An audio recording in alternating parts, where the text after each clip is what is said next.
Hey, welcome to Genre Exposure, a film podcast. Join us as we explore the wide world of cinema, broaden our horizons one movie at a time. I'm one of your hosts, Dustin, and as usual, I am here with Jason. Hey everybody, how's it going? We have returned to the land of the living. Yes, we both had our bouts with some sort of illness, nothing serious. It's a nasty virus going around, man. Yeah, you may hear it. Yeah, I don't know, you may still hear it in our voices. Maybe it makes us sound sexier. I don't know. You've got some gravel, some dirt over there going on. Yeah. People like that, right? That's a thing. Sure. I mean, I like that. I'm glad you like it. At least one person likes it. So hopefully we're not unpleasant to listen to. Which is important because we're about to talk about a very unpleasant movie today. Unpleasant from a certain point of view. We're going to be talking about Martyrs from 2008, directed by Pascal Laugier. Part of the new French Extremity. Put an asterisk mark on that because some people disagree, like the director himself. Yeah, I have thoughts on that too. But it's an extreme horror film, and we're going to get into all our usual stuff too, but just right up here at the top, big old content warning. There's a lot of heinous shit in this film. And we're going to talk about it for sure because I really need to get into this, but this is one of the harder ones to watch. It's a rough one, and it's one I saw back when it came out in the day, and yes, then I admitted it was, it's a tough movie. But I don't know if it's my age or if it was because I was feeling ill. I don't know, but I watched it again, and I was like, fuck, this movie is brutal. Yeah, and it has a lot to do with its construction and the way it's edited and stuff, which is all cool things we're going to talk about. Yeah. But before that, we're going to talk about what we've been watching. I went on a fun odyssey that I need to share. And we're also part of the Prescribed Films Podcast Network, and we love it. And when we are demonstrably sick and fail to release episodes, you can go to our network and find all kinds of other cool shows where they're talking about movies, they're talking about toy collecting, talking about all kinds of cool topics. And you can find you cool things to listen to. Things that aren't super disturbing. That pass the time, your commute, your bus ride, your train ride, whatever it is, and help you get through the day. Yeah. So go check that out. Show all those other shows some love. But I want to know what you've been watching, Jason. Oh God, I have to go first? Okay. I will briefly touch on some films. Okay. Okay, so one that escaped me from back in the day, I'm not sure how, because I devoured this shit. I saw it was on Shudder, and I'm like, yeah, I'm in the mood for that. Hollywood Chainsaw Hookers. Okay. From 1988. Fred Olen Ray. Know of it, never seen it. Yeah, actually, of all of Fred Olen Ray's oeuvre, I think this might be his best movie. It is not good, but it is amusing enough. It's told in this pseudo noir style of a detective. Okay. But I mean, it's hard to hate this movie because it doesn't take itself seriously, obviously. And there's a couple of actually really good gags in it. But you got Gunnar Hansen. He's playing like the lead bad guy, this cult leader who, of course, was the original, Leatherface, Texas Chainsaw Massacre. It's got Linnea Quigley in it, in a great, adorable role. It's got chainsaws. It's got boobs. It's got some blood. What more are you asking for? What more could you possibly want? Yeah, I don't know why I never saw this one back in the day. I think maybe my local video stores didn't have it or something, because this is the sort of shit I pretty much mainlined. One of our VHS stores back in the day had it, and I was always afraid to rent it because I thought the title was going to be like a hard pass on my parents. So maybe that had something to do with it too. I don't know. Because even then, when I was like renting movies on my own, I would still come home sometimes, and Mom would, "What'd you get?" And I'm like, "Don't worry about this one." Hookers. Another one I checked out is a film called Good Boy that came out this year. With the dog. About the puppy. Yeah. The heckin' doggo. Mm-hmm. That apparently the Oscars don't see fit as giving awards to. Well, I don't see anything in the Oscar manual that says that a dog can't win the Oscar. Well, it's okay. Maybe when Netflix buys the Oscars, they can change it. Sure, they can make it whatever the fuck they want. AI dogs will be winning it. Yeah, this... What, non-human entities can't be awarded? How can we push our AI actors now? Yeah, this one's by Ben Leonberg, who I'm not familiar with at all. I don't know if this might be his first feature. I think he's just done like shorts or something. Yeah, he's done some shorts. This is his first feature. I've heard it's good. It is good. It makes the very, very wise decision to be a short film. It runs at an hour and 12 minutes. Perfect length for this. It does not overstay its welcome. It's not a bunch of padding. It's pretty unique how it is through the dog's perspective. You know, you're pretty much just following the dog along. Very small cast. The dog literally does carry it and does a great job.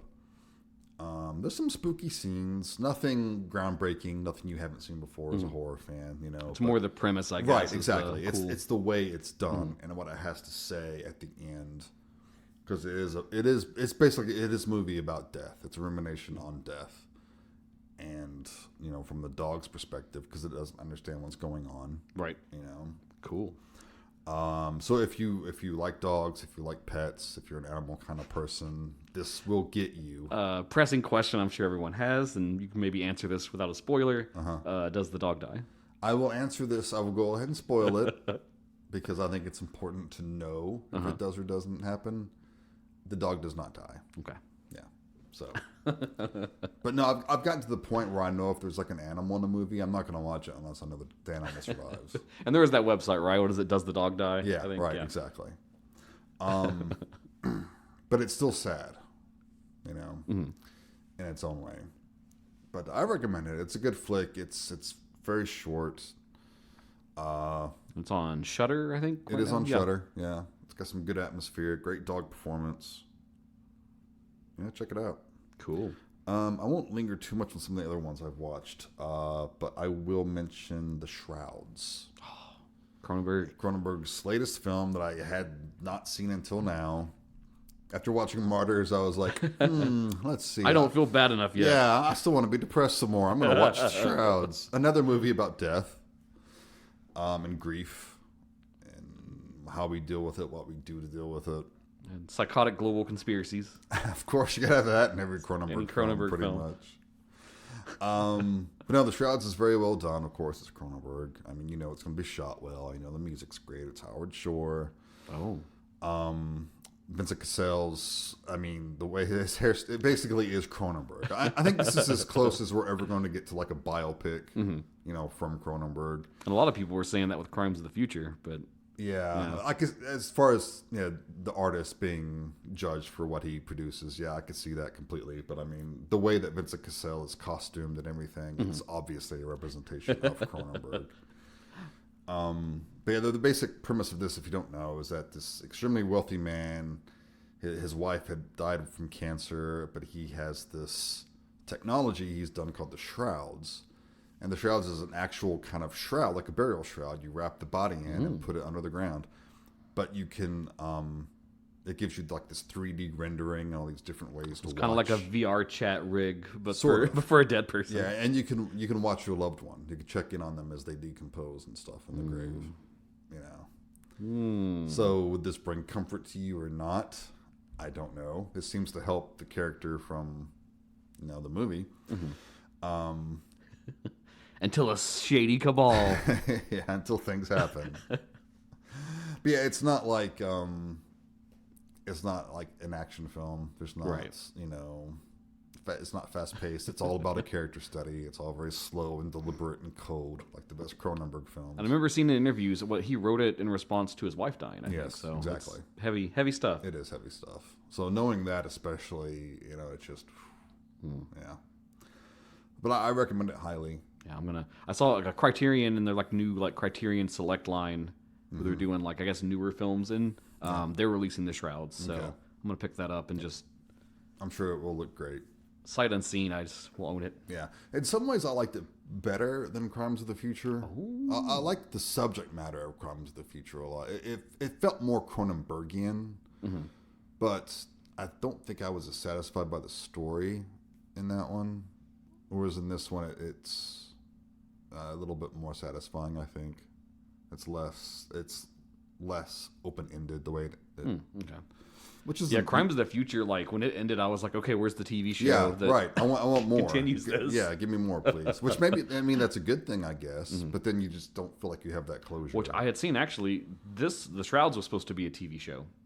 I could see that. And then like if the deal fell through and he converted it to a movie. I could see it being a show. I think it was going to be like anthology style, and each time it would be like in a different country, and somehow that country's like funeral practices would push up against the shroud technology. That's interesting. Because that would be like part of the story is him expanding into other territories. So yeah, that would have been interesting. Cool. Yeah. So that's all I'll talk about for now. How about you? What have you been watching? So I have a special project. I'm going to save that for the end because I want to catch a few stray things real quickly. Conjuring Last Rites, final Conjuring film. Circled around for that because it hit HBO Max. And of course, you have to finish it out, right? You know, what can you say of the end of the franchise? It's the wet fart that closes the door. And that wasn't the third one? God. So this one's marginally better than the third one. Because I made it like 20 minutes in the third one. The third one is atrocious. I was so bored. Which really, the whole problem with all of these is that, like, I hate to rag on someone, especially right now with Quentin Tarantino, like, savaging people in the media, but... Well, I mean, he's just being a dick. We're just... And I don't know. Let's talk about that real quick. Okay, sure. Real quick, yeah, put a pin in this. Since you brought that up. Yeah. What the hell, man? Leave Paul Dano alone. Yeah, leave him alone. Leave Matthew Lillard alone. Okay, so we give our opinion. First of all, we don't exactly have the presence that a Mr. Tarantino does. Right.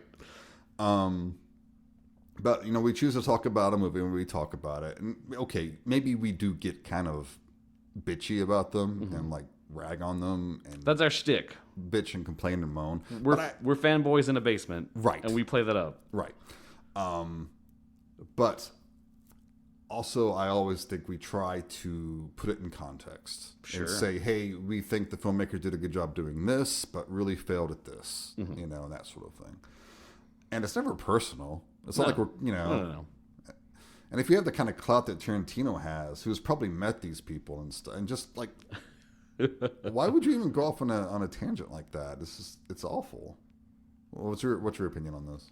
I mean, one is like, why do you even pick those people to go in on to start with? Of all the actors, of all the people in Hollywood you can complain about, you pick, some of the most beloved and well-liked. Lillard and like Owen Wilson, he mentioned him too, and I'm like... I mean, I don't particularly like Owen Wilson, but I also harmless. Have no beef with him. Right. Well, he is great for the movies that he is in and what they're trying to do. Yeah. And... that's not movies I want to see, but that's okay. Yeah, it's fine. I don't know. It's just weird. He's doing the press tour for the Kill Bill re-release, and maybe we've just gotten soft, Like he did that all the time back in the day too. But I mean, I love Tarantino's movies, most of them, but I also admit when they're not that great. And frankly, Kill Bill ain't that great. No, I thought the first half was pretty decent. The second half, Anyway, I'm sorry. Yeah, the Honest trailer really pegged it pretty well. That just came out. Yeah. Please continue. No, it's just sad a little bit. For me, like Matthew Lillard, though, dude, I think he is so amazing. And to rag on him, I'm like, damn, man. Well, I think, I think he's of limited range, but I think what he does very well. I just think if David Lynch saw fit to put him in Twin Peaks: The Return, right? Yeah. Lynch trumps Tarantino. Who are you going to trust? David Lynch? Quentin Tarantino? I don't know. Lynch. Anyways, Conjuring Last Rites. Michael Chavez directed it. He also directed the third one. Yeah. He also directed The Curse of La Llorona. I don't know why people saw that film and then thought, hey, let's give the rest of the franchise's future to this guy. They keep hiring this dude. Because that movie was like the worst entry in the franchise already. And then they let him make 2 mainline entries after that. But anyways, it's one of the final cases that the Warrens worked on, the Smurl family. It barely has anything to do with the actual account of the events, as does most of this franchise. Right, yeah. As we know, the Warrens were charlatans that were exploiting people to turn a buck. Yes. And to be clear, I'm fine with them being heroes in this film. It's fiction. It's fiction. And I get punched up for that, and that's cool and that's fine. But this was the first one where it felt really egregious to me that, like, it barely has any details of the actual case. Yeah. It's also barely about the Smurl family themselves, and it's more just about the Warrens and their daughter, and all this extra plot they've built around the daughter. Right. That almost feels like they're trying to do like a passing the torch next gen spinoff thing, or a prequel. But yeah, they also have a prequel scene where they have new actors playing younger versions of them, and there's talks that they're going to maybe do a prequel era spinoff series now too. That's what they want. It's a huge fucking mess, and the biggest crime with this one is just like it retreads everything. It does like the vibes of the first one, the vibes of the second one, a lot of the same hooks, a lot of the same beats. You've got the little music box that's playing the weird song. You've got Annabelle shenanigans. I'll tell you. And the whole thing is supposed to be about like, it was their first case they ever did, and it was this cursed mirror.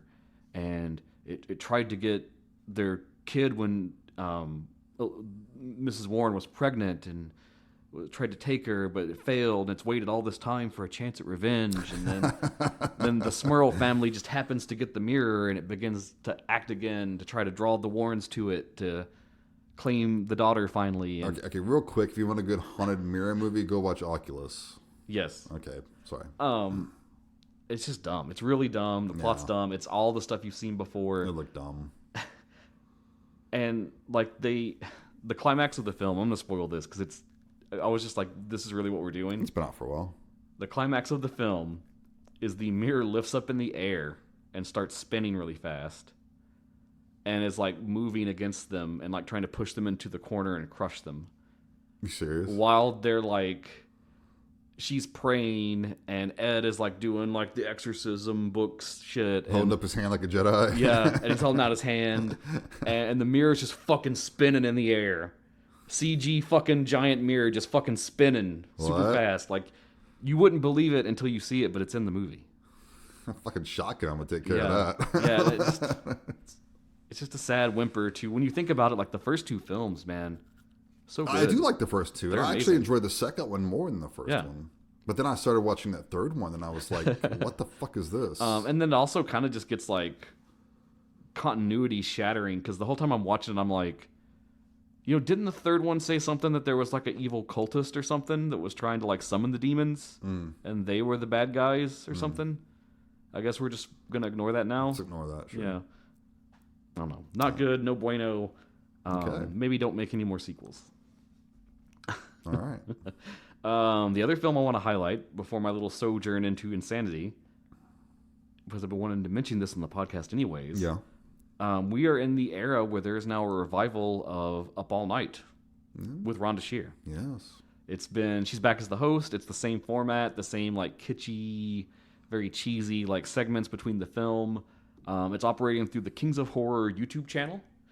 I don't know a lot about them or what they do. It seems like they release a lot of indie films kind of thing. That's cool.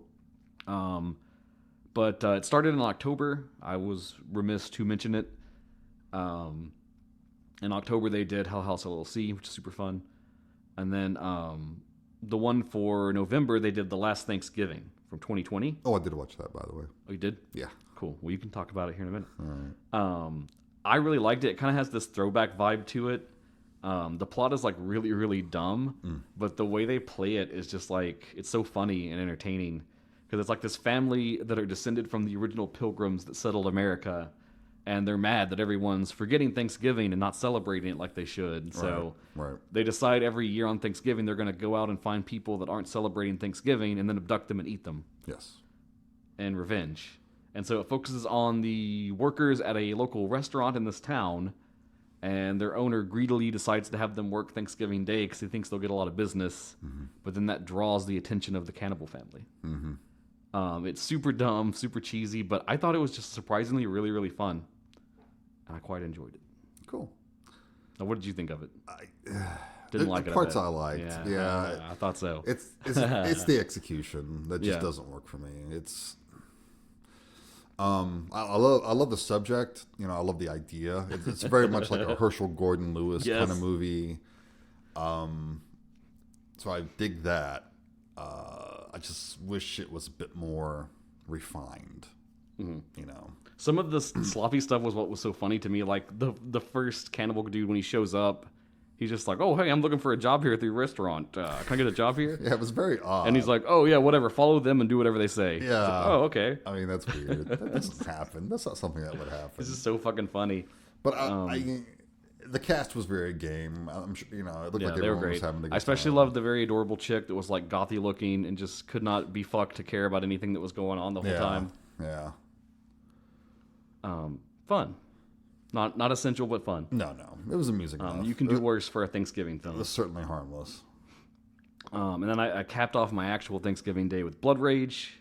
I'm not going to talk too much about it, but... It's not cranberry sauce. Not cranberry sauce. I love that movie. So fucking funny. I unapologetically love that movie. Like that in pieces. Are the 2 pieces of shit trash that I will defend until I die. It's exactly what you think it is. I love those movies. Now, what I want to get into... This is going to take some time, but it'll be worth it. Okay. Spun off our last episode, I went through and watched all the Urotsukidoji OVAs. Oh, right. Marathoned them, shotgunned them all back to back. It really fucked me up. So, the second one, Legend of the Demon Womb. You've seen this one, Jason. That's what I've seen, yes. Super weird. It's like an interquel. It takes place nebulously during the first series in a gap of time that it probably shouldn't happen in, but it does. It's basically, here's something that happened during the first movie, which confused the fuck out of me when I saw it. Because I saw this back in the day when I was a teenager. And I'm like, wait, what's going on? Huh? And then eventually I figure out, okay, I guess this is something that wasn't important enough to mention the first time. Yeah, it's in the nebulous time between the first time the Overfiend emerges at the hospital and then his showdown with the other dude. Yeah. Who's jealous. Somewhere in the range of that time, all this other shit happens, which is that back in World War II, the Nazis were secretly working on a evil rape machine that could generate negative energy that could then summon forth the guy, what was it? The Mad King. The Mad King, which is a extension of the Overfiend prophecy, that if the Overfiend is the god, then for every god there must exist a devil. Yeah. And that devil is the Mad King who will oppose the Overfiend and potentially destroy him. And Hitler is personally supervising this. Yes, and we're introduced to a new antagonist for the franchise, Munchausen, who's a mad scientist, but he's actually not the villain. It's his son, Munchausen II, who, when everything goes awry and the plan doesn't happen, vows to take up his father's research and one day summon forth the Mad King. Yeah. Now, immediately, this one kind of swerves more into the, actually being a hentai realm, which is weird because, the first one, again, it cuts that line there's so much plot and there's so much shit going on. Right. And the sex scenes are just, so accessory to the plot that, you barely even think about them. And they also kind of serve the plot in a lot of ways. But here, it started to be more of the, we're just setting this up to titillate you and for no other reason. Sure. And then also we're going to drag it out for a long time. Also is fine. Which is fine. But being a lore fiend, I was like, I want to know more. Because it is a good story. Who is this Mad King you speak of? Yeah. But it follows the cousin of the lead from the first film. And because of their close genetics, he's the potential candidate for the Mad King. And Munchausen II begins to summon demons in the modern day and connive to try to turn him into the Mad King. It all goes sideways, and then the Overfiend awakens and beats the crap out of everyone, and everything is fine in the end. Right. Very, very inconsequential. But it is sad because, there's all this subplot of Megumi, and she falls in love with the cousin, but then, that kind of just goes nowhere. But I do love that it's more Megumi focused, because I do like her as a character. It's cool to flesh her out more. But then Amino gets sidelined. And there's some cool drama where you learn that she had this demon lover in the past, and it's cool to flesh her out more. But it's whatever. So then that brings us to Urotsukidoji 3, Return of the Overfiend. This is where it starts to get a little wild. This is a very long OVA, and it takes place post the first film. And so we're actually in a post-apocalyptic world where everything is ruined and shitty and nasty and buildings are broken and there's rioting and raping and pillaging and everything is crazy. And I only saw the first OVA of this series. That's where I stopped. Which is a decent stopping point. They also were getting harder to find, so they weren't making it over to the U.S. So it all starts with Amano's just chilling, waiting to see what's going to happen as he swore in the first film. And suddenly there's activity in that temple, in that castle where the Overfiend is slumbering. Osaka Castle. Yes, Osaka Castle. And he temporarily wakes up early and summons Amano. And he's like, yo, there's some crazy shit going on in the far east of Japan. And it could threaten me. And I don't know what it is. But you need to go and stop it. So Amano sets out on this quest to head over there and see what's going on. And we learn that there's now a new race that exists among the realms. And they have some crazy, it's like Debalista or whatever. It's a really dumb name. De Batista, something like that. I think in the Japanese it was like Makemono or something, which is a lot easier to say. I don't know why they just didn't go with that, but like demon beastman hybrids. Yeah, they're like right? they're hybrids where it's like they're part human, part beastman, also part demon, like all three combined. And it's very X-Man-ish, where each one kind of has like a mutant power that only they can do. Like one dude can like super jump really high, and one dude has like psychic powers, and their leader, their little gang, they're hated by everyone. That's another thing, is they're oppressed by all sides because they're seen as freaks. And they're led by this warlord named Buju, who's this big, giant, muscly, badass guy. And he falls into war with the last remaining human civilization based in Tokyo, which is led by a man named Caesar, who is this rich, wealthy man before time who knew of the Overfiend legend and was trying to make like robots to stand up against that. I don't know. It makes no sense. It's been a while. But then he has a daughter, and he's very obsessed with the daughter because she died, and then he builds her again as a robot. And so kind of it's this whole thing of like Buju falls in love with the daughter and wants to be with her, and then Caesar wants to wipe out all the demon beastmen people, and it's real elaborate and real weird and doesn't really come to any kind of fruition at all, other than eventually they find this random like orphan child that's like spawned from Buju and the daughter, and that's apparently the Mad King that was prophesied whenever she grows up. Sure. And so Buju like vows to defend her and take her to the west, to the Overfiend, to whatever destiny awaits her. And this is really where I was like, I could probably jump off this franchise now and not care anymore, because like, man, it kind of goes off the rails. It goes real off the rails, and it makes a lot of decisions that I'm like, this isn't fun anymore. Like, I would say 90% of the sex scenes are just like very vicious rape scenes. Where they're just like, the person's crying and they're all like, and you're just like, dude, come on. It becomes what you think of hentai. Yeah. It becomes the stereotype, which is sad, because before then it really was kind of doing a thing. Yeah. And there's just a lot of weird, fucked up stuff in it. And then like even Megumi's not having a good time because like, at one point they need like some sort of power to stop the Mad King awakening, and so like the Overfiend summons Megumi to him. And then, like, he rapes her, which turns her into, like, a beam of light that blasts the thing. And it's like, what are you doing at this point? It makes no logical sense at all, and it's very weird. Right. But it kind of cliffhangers on this idea that, like, oh, we're going to have, like, a long journey to the west style adventure to get to Osaka. And they thought they could just milk that into infinity. Which brings us to Urotsukidoji 4, Inferno Road, where they found out that the very next thing they did was so heinous that nobody liked it. And they can't just drag it out into infinity. So the first 2 episodes of this involve them finding this like fog shrouded sunken city, and it's ran by little kids that are psychic and have superpowers. It's like a Star Trek episode. It's very much that Star Trek episode. There's a Twilight Zone episode that does this kind of thing. But when you package it in a hentai franchise, it's not a good idea, because it gets real borderline into like going way too far. And I will say no more about it, but it's just kind of a weird filler story that doesn't really build on anything. And so then they're like, fuck, we have to make one more episode and that's all we can do.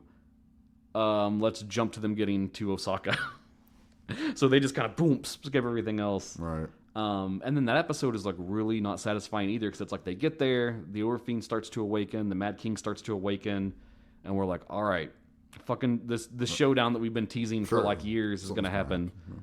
And then what happens is like they merge, and then there's a big blast, and it resets time back to the start of the first OVA, before anything has happened. I hate that shit. Before anyone is dead, anyone has been killed, and then Amano is just kind of like, the fuck just happened? And then it ends. I hate that. Very not satisfying, very weird. And so this is where it gets funny. So after that, every OVA, they then make a compilation film, which is kind of just cutting it down, making it into a movie, run it in theaters. And so the compilation film for Inferno Road changed the ending. Because they came back and they're like, nah, we don't like that ending. We were just kind of rushed. We're going to do something else now. Okay. So it features this completely different ending that I had to swerve and rewatch to figure out, because that ending becomes the canon ending that goes into the next part. Okay. So the canon ending is that, and I actually like this better. So I don't know what this means in the scheme of ranking these, but like this new ending fixed everything that I had wrong with the third and fourth OVAs, because what it reveals is that the Overfiend is not actually the Overfiend. This entire time, it's been the king of demons masquerading as him to try to mess everything up. Sure. And then his plan is to rape the Mad King, take all her power, and then be stronger than the Overfiend, and I will rule all creation. Okay. And I like that because when you go through the third OVA, the whole time you're like, the Overfiend seems really out of character. Why would he be abusing Megumi? Because Megumi was like their ally, and he's using the form of the teen kid, and it's like, it's just weird. Okay. And he's very dismissive of Amano in an odd way that's not like I'm above you as a god, but more it's just like whatever, fuck off. So it kind of makes all of that make sense that like, oh, okay, he was this evil dude the whole time and he was tricking them. Kind of a retcon type thing. But the Mad King overpowers him, counter-rapes him, kills him. Everything is good. We can proceed into the future to that fabled time when the Overfiend will awaken. Okay. Which brings us to Urotsukidoji 5, the final chapter, which sadly only has a single episode, and then they ran out of money. And that one episode is actually unfinished. So when you watch it, you get lots of still frames. You get moments where they have things happen that happened in prior OVAs, so they can reuse the footage and dub different dialogue over it. You have parts where there's just unfinished animation, and it's jerky and choppy and weird. But it skips to that time, that fabled time, and the Overfiend awakens. And he creates this gigantic, it's like a big whale demon that floats in the sky, and it's supposed to be his temple. And then he produces a new race of creature. Now we have a fourth race in the mix. Well, actually, no, this would be the fifth, right? Because we had 3, and then the Demon Beastmen. Yeah, so this is like the fifth. And they're these weird, hermaphroditic people that can shift and be male or female at any time, and also perfectly alter their body into any shape or form that they wish. And they have a power gifted to them by the Overfiend that anything they can imagine, they can just materialize. Which makes them ridiculously OP. Sure. And so they show up and just start killing everyone. And then rightfully, Amano is kind of like, yo, Overfiend, what the fuck?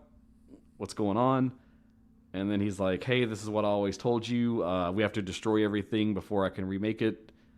And I've made this new existence, and I think they're the perfect life form, so I'm actually not going to save anyone now. I'm just going to wipe everyone out and then make a new world for these guys to live in.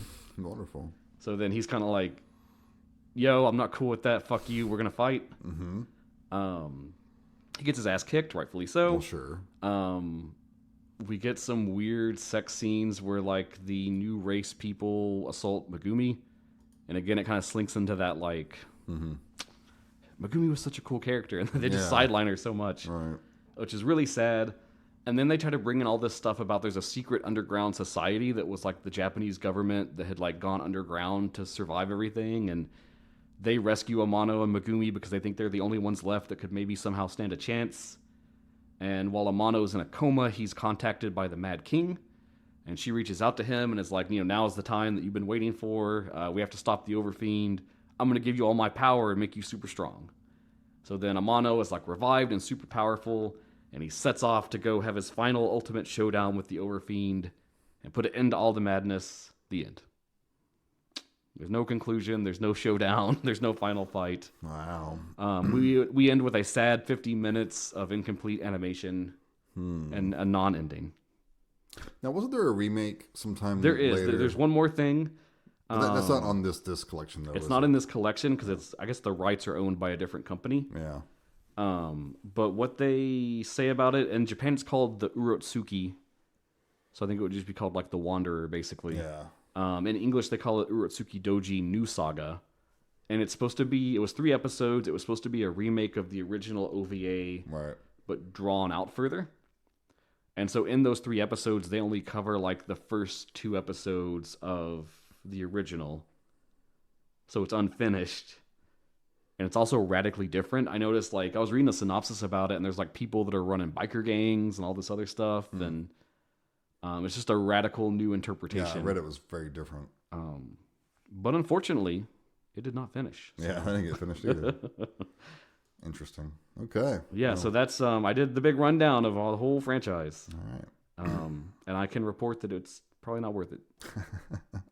Well, I'm still going to buy that second disc because for people like us, you should watch them all once. Yeah. Just to say you have. I do enjoy Legend of the Demon Room for what it is. And as bad as the 3rd, 4th, and 5th parts were, there were like little moments in there where you're like, oh, yeah. Yeah. Like there's a great part in the 3rd OVA where Munchausen the Second is actually back in that as like a new character named Faust. He's masquerading and manipulating people. But there's a part where they get them to launch nukes at Osaka to try to blow up the Overfiend's temple. And so there's this crazy fight where Faust is like on one of the rockets and a mono like flies up there and they have a huge battle in the air, like bouncing between the rockets. And a mono's trying to disable them and get them to drop before they get to Osaka while they're also both trying to kill each other. That's fun. It was probably like the next best fight in the whole franchise after the original set. But all in all, if you're not like a super devotee, do not go down that road. Right. It's already a very, very niche market. Yeah. And now from one disturbing series to another, let's get to our main course.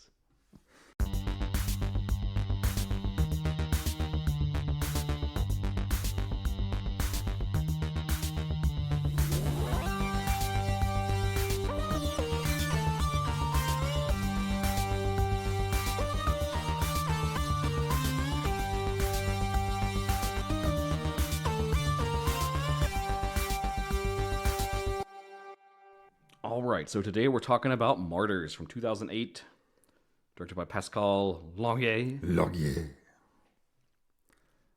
What genre is this, Jason?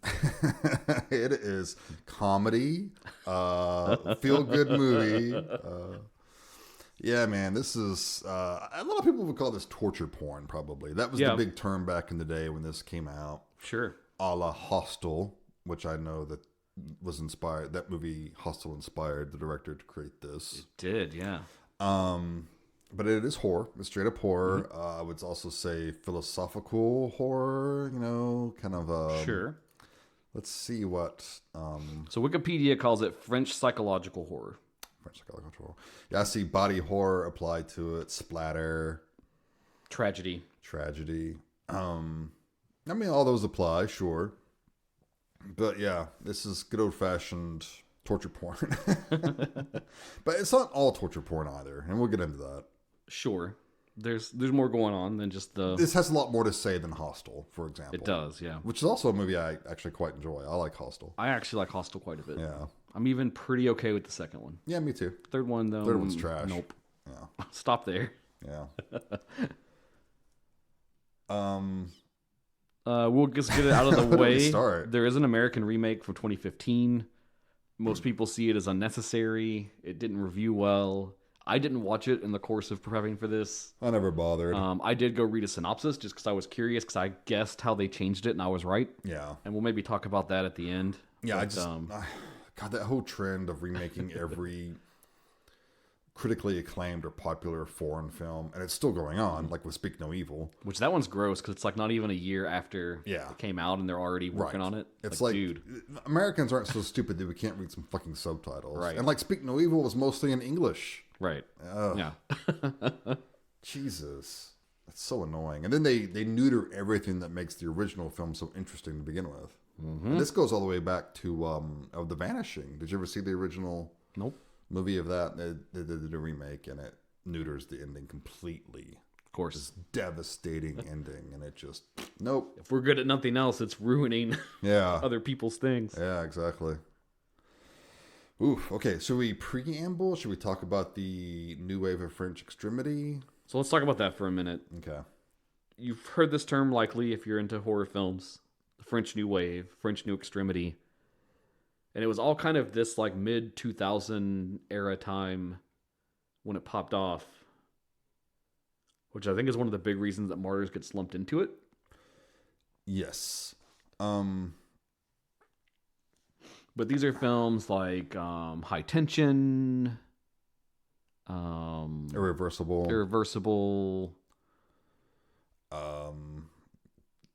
Calvaire, Frontiers, Inside, Them. Did you ever see Them? I have not, no. Ooh, I like Them. That's a good one. But all these films were united in this kind of stylistic choice to have, like, they have these really, like, over-the-top extreme plots. There's lots of gore. The gore is not shied away from. It's very in your face, very visceral. Some of them could even be like fairly pornographic, like Baiser-Moi. Have you ever seen that one? I have not, no. That's a fucked up one. I know of its reputation. It's pretty amusing. Irreversible is in that vein, yeah, too. right. That's a hard watch. And then that Martyrs, is most people, if you just ask them in like a vacuum, they're going to lump it in there. Right. As they should. But according to the director, he doesn't see it as being part of the French New Extreme. But I don't think he gets to decide that. I think that's the sort of thing you just don't get to decide. Sure. You can't make a movie and then decide what grand overall arcing, movement or what it belongs to. You just can't do that. Sure, yeah. It'd be like Lucas saying, "No, Star Wars isn't isn't a science fiction film. What are you talking about?" Yes, it is. So yeah, I disagree with the director on this big time. You don't get to choose. It is, and why would it not be? It has all the same hallmarks. It does, and that's the problem. Is as much as he would want to deny it, it really, if you put down like a checklist of what you need to be in that category, it checks all the boxes. Yeah. Anyway, we'll get into those check boxes. Sure. There's a funny part at the beginning of the DVD, an introduction by the director, where he pretty much apologizes for the movie. So he made this when he was in a very dark place. Yes. He was suffering from depression. He'd made some shorts and one feature before this. Saint Ange from 2005. Yeah. Which I have not seen, I don't think. If I did, I forgot about it. I'll have to go back and check that out. Yeah, but he said he was in a severely depressed state. I said he was very suicidal. Hostel was one of his big inspirations. When he saw it, he was like, "Oh, I wonder if you could just make a movie that was just totally about the concept of pain." Yeah. And he did. And he did. I think he did a pretty good job. And he was successful, as we will illustrate as we go on.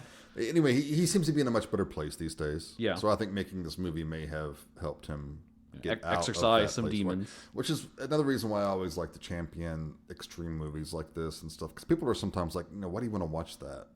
And it's like, sometimes I watch movies like this when I'm feeling at my lowest. Mm-hmm. When I feel terrible. When I'm upset about something. Cathartic in a way almost at times. Exactly. And it tends to put things in perspective. It's not that bad. All right, so Martyrs. Let's just get into the plot. Let's do it. Yeah. It jumps right in, man. It doesn't waste much time. It just starts. Because it opens with this young, distressed girl. She's bloody. She's like wearing rags. Mm-hmm. And she's running out of this old, scary warehouse. It looks like where Hostel took place. Exactly looks like one of those torture rooms. You think Takashi Miike is back there torturing someone. And she's running and screaming, and then we kind of cut to like the credits and all of that. Yeah. But we find out that it's 1971, mm-hmm. and we get this like documentary type footage. Like the doctors are like cataloging what happened to her and her progress and all this stuff. Yeah, so we learn that this is Lucy Joran. Yep. Her name is Lucy. They talk about the place where she was held captive. They go and they inspect it. Mm-hmm. And yeah, it's like this old rundown warehouse. There's like a chair with like a hole in it and a pot beneath the chair. And they talk about how this is where she was kept and how she was tortured. Mm-hmm. Day in, day out. Mm-hmm. They do go out of the way to say that she was not raped. Yeah. They make that very explicit because eventually it will be important, I think, in the plot. But yeah. This isn't just the like Hostile version where it's like people paying to get their kicks. Right. Torturing people. Yeah. And it helps take out Any kind of torture is terrible, right? Right. But it takes out maybe the worst type of torture. Sure. So you're not going to have to sit through that at least.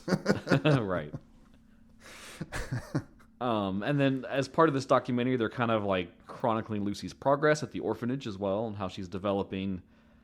She's struggling to make friends. She's very antisocial, kind of sits off to herself. Right. But there's one other kid that's there named Anna Asui. Yeah. And she kind of takes an interest in Lucy and befriends her and Right. really starts to help her make like progress and start acting a little more like a normal kid. Right. And so they end up pairing them together. They get to like share a room together, and Anna kind of tries to do what she can to help her. But there's still those struggles. They show some parts where like she's trying to do something with her, and then Lucy kind of just gets upset and shuts down and freaks out. Yeah. And the authorities are showing this documentary film to Anna, saying, "Hey, we know you're close with Lucy. We want to try to find who did this. Can you tell us anything? We want to bring them to justice." And Anna just says that Lucy is, still scared, but does not remember who did this to her. So she can't remember. Everything was so dark. She gets flashes now and again. Yeah, and she says sometimes Lucy thinks she does remember, but she's just not sure. Yeah. So Anna goes looking for Lucy because she didn't show up for lunch, and she finds Lucy in the bathtub. Yep. And her wrists are slit. Yeah. Lucy keeps saying that it wasn't her. Yeah, she says I was attacked by a monster. Mm-hmm. And Anna kind of patches her up. Lucy says, "Don't tell anybody, because who knows what they're going to do to her. They're going to take her away or do something if she's trying to kill herself." And Anna's very sweet here. She, hugs her and really takes care of her and patches her up. Binds her up some. Lucy blocks the door with a chair before they go to sleep. And Lucy's having a nightmare in the middle of the night, and she looks over to see the door open. Mm-hmm. And she's kind of getting up to inspect it, and then we see like a dark form sort of behind her. It's a monstrous figure. Yep. And Lucy kind of jumps into the bed, but then looks up, and there's like this dark form crouching on the end of the bed that jumps on her and is like attacking her. Yeah. And you get shades of the Japanese horror films at the time during this. At least I did. Yeah, the monster woman very much has like the kind of the grudge ghost energy to it. Yeah. Yeah. You get that kind of long hair, dark, vengeful ghost spirit thing going. Which might make you think, oh, that's where this movie's going. Right. Maybe they're going to be a little artsy. Maybe her trauma's personified into this entity that's... Yeah. We got us a regular old Babadook going on, but it's not. Spoiler, it is not. And that's where this film is special. So then we kind of hard cut to a new status quo, and we're introduced to the Belfonds. The Belfonds are a normal, I would say wealthy French family. Definitely upper middle class, at least. And we're just getting the day in their life and their mourning. Yeah. And I like the fake out, because we see this young girl, she's like running and screaming from this older guy, and she's like running down the stairs, and then he catches her, and they're like tumbling around, and it's her older brother, and she's got something of his. Like it was like a letter from a girlfriend or something. They're feuding and fighting. And the dad's like, "Hey, calm down, blah, blah, blah, eat your breakfast. Be good little French kids." And so we got the father, the mother, a young daughter, and then I guess a teen son. Yeah. It implied that he's out of school. He's not gone to college yet. Right. Because that becomes their dinner conversation, is that he's kind of like just sitting around, not doing anything. Yeah, not applying himself. They really want him to go to law school and become a lawyer. He wants to go to this random art school because his girlfriend is there and he wants to be with her. Mm-hmm. And they're like, oh, you can't build your life around a girl. That's weird. Just very mundane, very just and slice of life. We get a shot of the fridge, and there's like a cutout from the newspaper up there about how the daughter like won some swimming event. Yep. And it was like a national award kind of thing. Yeah. News went all over France. It was a big deal. Picture in the paper. And meanwhile, the mom is out front. She's like dug up the water pipes and stuff because they've been having issues, and she's been working on them. Which apparently she just likes to tinker with stuff like that. Yeah, and she comes in with a dead mouse, and she's like teasing the family with it because apparently it had clogged up the pipes. Yep. And everyone's like, "Oh, gross!" It's very funny. She like flops it on the mouse. table, and they're like, "No!" Yeah. And you're like, "Wow, this is so quaint. This is a nice family. I wonder what will happen." Then there's a ring at the door. Ding dong. And the father goes to answer, and is greeted by Lucy, now older. This is 15 years later, I believe. Yep. She's an adult now, and played by Mylene Jampanoy. Yeah, we may as well go ahead and say that the performances in this movie are fucking amazing. Yes, they need so much credit and acclaim for their performances. The shit they must have gone through. And there's some behind-the-scenes stuff, too, on the DVD. Oh, yeah? And it's, the shoot looks fucking brutal. I can't imagine. Even taking all precautions to try to make it safe. Like, just what you're tackling with. Mm-hmm. And we'll see her in a little bit here, but Anna, her adult version is played by Morjana Aloui. Just so we have that out there. Excellent. Yes, but Lucy's there at the door to greet him. With a shotgun. With a double-barreled shotgun. To the face. Unloads it on the dad. He goes flying back in an exaggerated manner that is effective, but always annoys me. One of my pet peeves about guns. It wouldn't happen like that. And this is where we kind of get our first taste of how this film's going to handle the violence. It's very documentarian. It's very like camera straight on what's happening. Yeah. It doesn't really like exaggerate it, but it also never shies away from showing you what happens. Right. It's not like overly stylized. Mm-hmm. It's very matter of fact.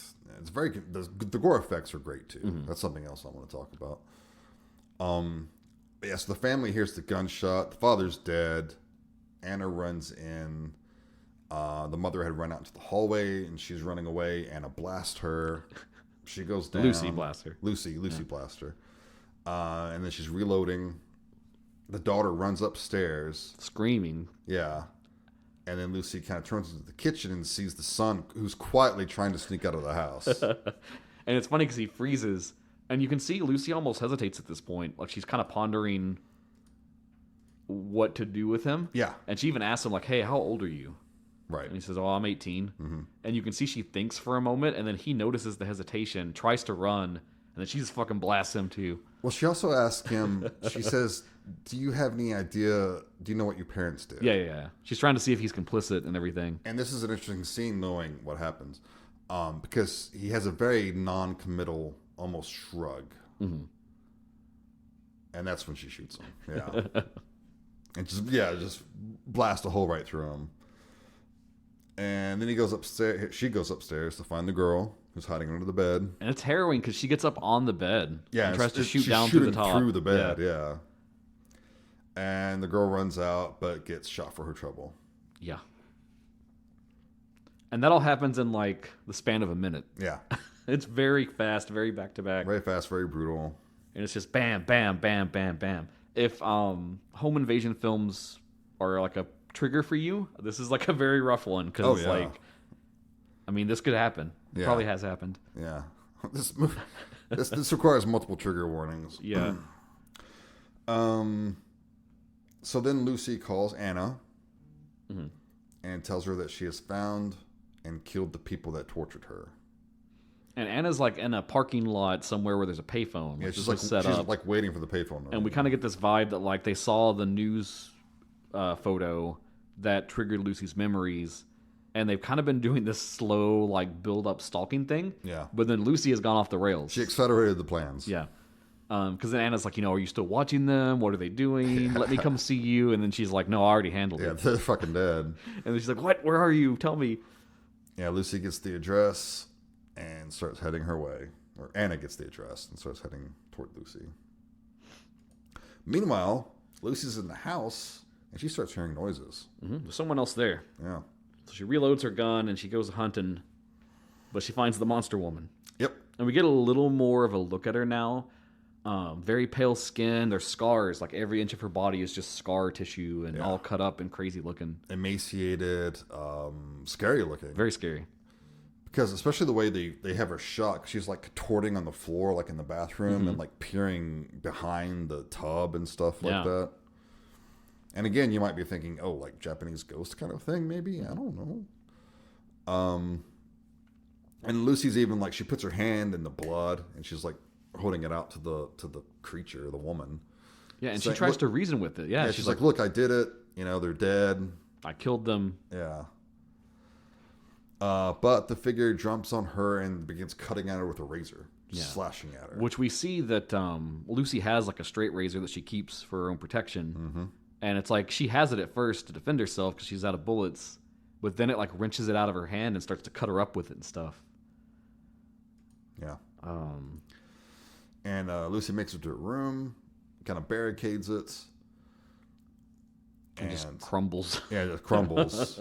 And then she hears like a clanging, like of pipes or something, and has a flashback to when she was tied in the chair that was showed earlier. Like Yeah, we get to see her actual escape. Yeah. Which is interesting. She's in that chair. And we get a little bit of the routine. It's like someone comes in, like force feeds her gruel. Force gives her some water. Yeah. Other times people come in and unchain her and then beat the fuck out of her and put her back in the chains. But one day, when these beatings are going on, she finally tries to fight back a little bit and struggles with the woman. And as they're struggling, the floor has those like metal loops like you would run the chains through. Right. And the woman accidentally steps on one and like twists her ankle and fucking collapses. Right. Which gives Lucy a moment to be free and run away. And she runs out. And it's just like a hallway of doors. Yeah. And so you're like, what the fuck? Where am I going to go? But you can hear from one of the doors down the way, there's like electricity going off. And it's kind of someone like moaning like they're in pain. So she very gingerly like marches down the hall to go inspect this and see what's going on. And you can hear the woman in the room that fell. And she's like, don't go in there. You can't see that. And it's a cool like... It's a very traditional horror moment in a movie that's not a traditional horror film. Because we get like the slow turning the corner. She sees a little more. And then you finally get the full reveal. And it is that monster woman from her vision. But it's an actual person. And it's another person that's being tortured in this scenario. Right. And she's hooked up to something that's like shocking her. And it's real fucked up.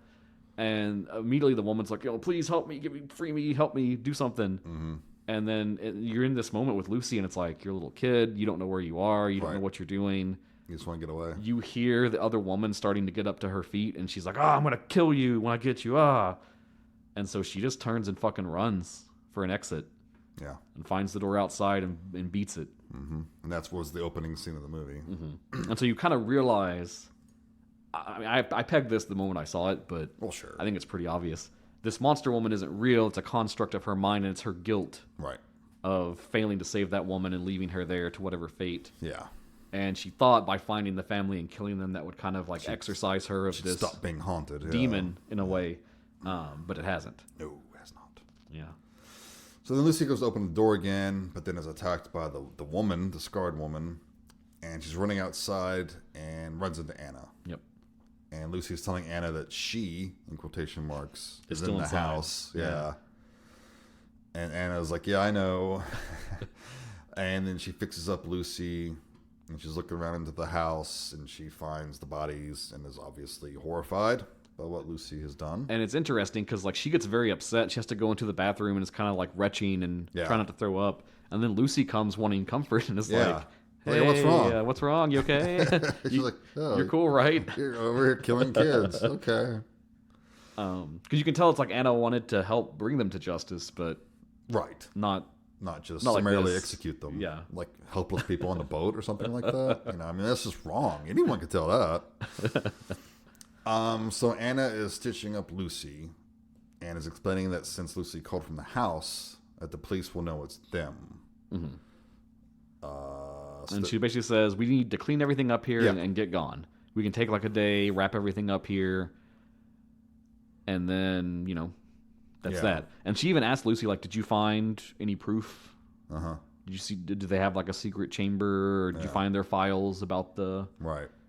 And then Lucy's like, oh, there's nothing. She's basically saying that because they're moving the bodies into one of the bathrooms. Yeah. And she's saying that I know it's them because I could smell them.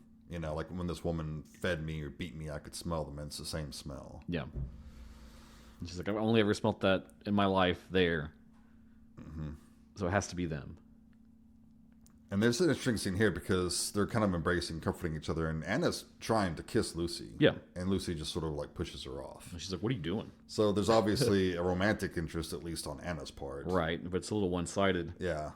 Which, understandably, Lucy... I think romance is probably on Lucy's... Yeah, she's got a lot going on, Yeah. So, probably not really one of her priorities. But maybe Anna thought if we got past this torture family thing, she just, pulled the trigger a little too fast, I think. Metaphorically so. You never know. So, later on, Lucy wakes up She's in a daughter's room. Which, how fucked up is that, too? Yeah, really. He's sleeping in the daughter's room at that point. And Anna is like outside dumping the bodies into the hole in the front yard. Right. She finds the pit where they were digging for the water line. Mm-hmm. And then she's like, well, this is already a big hole in the ground. Guess we can just dump the bodies there. Why not? Yeah. And then Lucy's like washing up in the bathroom and stuff. But she hears like some gasping from the mother who's still alive. Yeah. And is groaning. So Anna immediately leans in and is like, shh. Yeah. Anna starts kind of freaking out this time. And Lucy is coming down the steps. And Anna's taking out the daughter's body. And she's like telling Lucy that they'll leave as soon as they're done. And Lucy starts going toward the bathroom.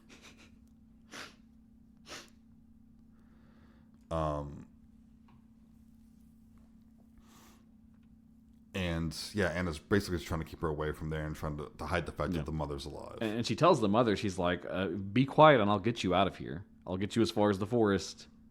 And then you're on your own. I know there's other houses around here you can run to. And then she's like, where are my kids? Are my kids okay? Yeah. It's like nah, bro. Not so much. But again, we have another encounter with the scarred woman. Mm-hmm. Which sets Lucy off. So then Lucy goes looking for Anna because she's like, oh, you got to patch me up again. Mm-hmm.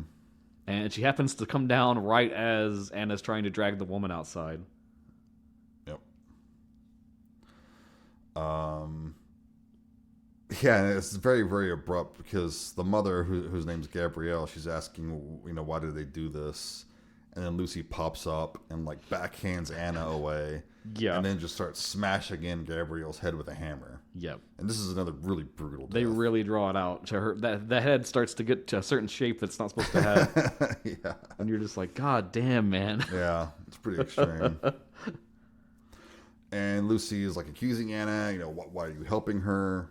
And then it clicks with Lucy, and she's like, you don't believe me, do you? Yeah. You really don't believe me that they're the ones that they did all this. And she starts smashing the place up and kind of threatening Anna. And the demonic woman attacks. Yeah. During that rampage. Yep. And we get the woman like gets the straight razor again, and she starts scratching up her back. And this is where we finally see it from Anna's point of view. Yeah. And we see Lucy just sitting there cutting herself up with the knife. Right. Exactly. But then Lucy loses it. She runs outside. She dives. She crashes through a window out into the rain. Yeah. And Anna kind of scrambles to her feet and runs out there to try to catch up with her. But she gets there just in time to see Lucy kind of spin around, hold out the knife, and then just slit her own throat and drop. Slash her own throat. And Anna kind of runs up. She tries to cradle her, tries to stop the bleeding, but it's way too late at this point. Way too late. And this is like only the halfway point of the movie. Right. At this point, you're kind of like, what even is left now in this film to happen? And this was about the point when I messaged you and I was like, dude, I'm struggling and I'm not even to the torture part yet, really. I mean, they've hinted at some torture, but none's happened, really. Yep. So then we cut to see Anna cleaning Lucy's body inside the house. She kind of wraps her in a sheet. Yeah. And in the morning, Anna's talking to her mom on the phone. Yep. And apparently she hasn't talked to her in like 2 years. And the mom's like, oh, you're blaming me for being a bad mom, blah, blah, blah. Typical bad parent shit, they would say. Which, I mean, they were in an orphanage, so this is probably like a foster mother, I would imagine. Or maybe her real mother who like just gave her up or something, yeah. But it's a very like abusive relationship, you can tell between them. Maybe she was taken out of the house, Mm-hmm. And mother even asks if Anna is still with her. Yeah, which we know is Lucy. And she's like, she's going to lead you astray. And a pervert and a loser. She's calling her all these names. But now it's time for Anna to hear a noise. Yeah, she hears like a little clank and a rattle. And she goes to take a look.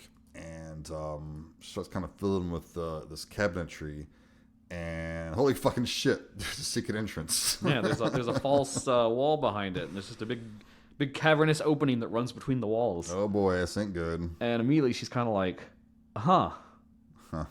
that's weird. That's not normal. Not normal. And she just leaves the phone off the hook. Yeah. Her mom's still being like, hey, Anna, where are you? Anna, come back. And so she crawls through the cupboard and she's like, okay, it's a little passageway. And she follows it, turns the corner and there's stairs going down into darkness. Yeah, and this is it's like almost like a hospital-like setting too. Mm-hmm. And we see all these images on the walls of people in various states of... They've all been killed, but they look euphoric on their face. Yeah, or they're near death. Yeah. And there's like a laptop down there, and it seems like it's got like a video feed on some stuff, and yeah, well, that's fucked up. And yeah, she finds this locked entrance going down. It's a trap door. It's a trap door, and as they say in the profession.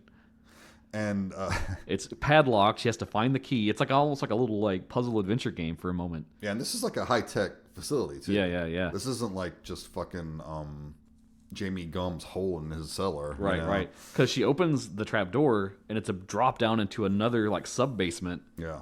And you have to do these levers to drop a ladder to make it go down all the way. Yeah. But then when she climbs down and turns around to see this room, you can see like the color just drain out of her face. Yeah. And it pans to show you what she's seen. And it's that fucking chair with the pan under it, exactly as you've seen in all the flashbacks with Lucy. And it's just like, holy shit, she was right. Yep. And down there is another woman who is being tortured. Yep. She's naked and scarred. It looks a lot like the woman from Lucy's Hallucination, actually. Mm-hmm. She's got this gnarly like headgear they forced on her that's like riveted metal, into her head. Yeah, this metal plate, yeah. So she can't see anything. Anna had found some keys in a coat, so she's unlocking her chains, and she brings her upstairs. Anna's putting her in a bath, and the whole time, this woman is fighting and scared. Yeah. And she's like starts removing the bolts from the helmet, and like blood's pouring down her face, and she fucking tries to pull off the mask, yeah, and it's just like tearing away at the flesh. It's obviously just grown over the skin. Yeah, it's so fucking hard to watch this part. Yeah.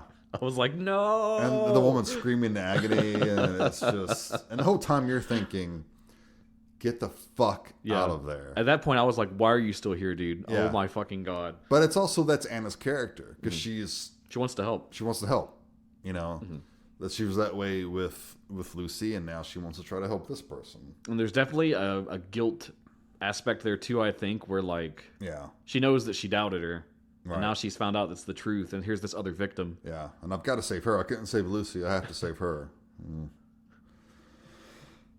This movie extols the certain virtues of selfishness.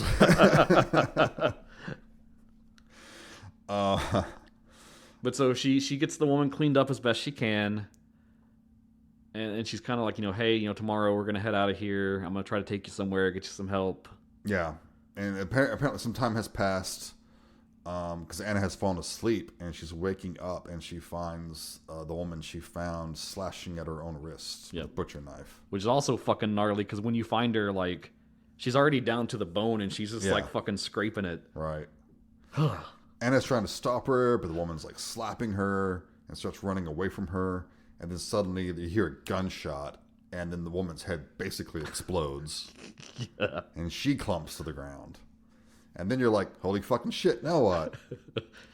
Did someone else show up for revenge? And then a bunch of people wearing black are coming into the house. Yeah, and you get the vibe. It's these dudes in like nice suits with big black coats and strapped with guns, look like goons. Yep, they're starting to remove bodies, checking out the scene.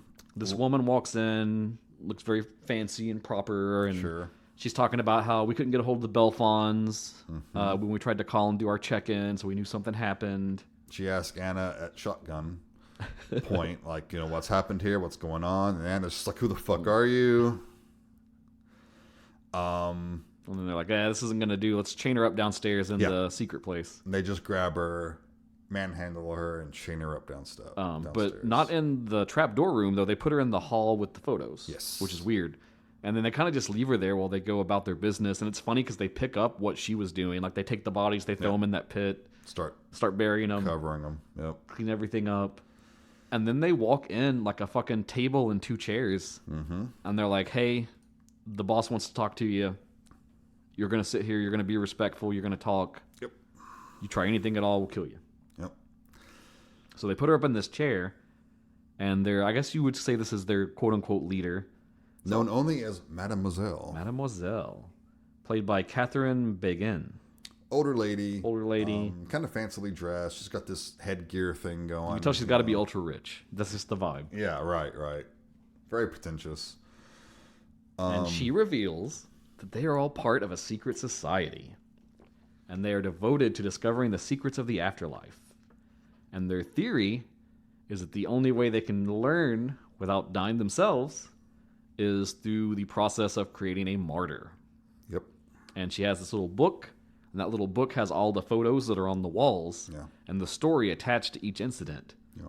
And it's all people that at some point during an act of torture, they transcended their pain and had like a vision of whatever is beyond our mortal world. They all have like this serene look on their face, this beatific expression. It's like what you associate with saints and stuff like that.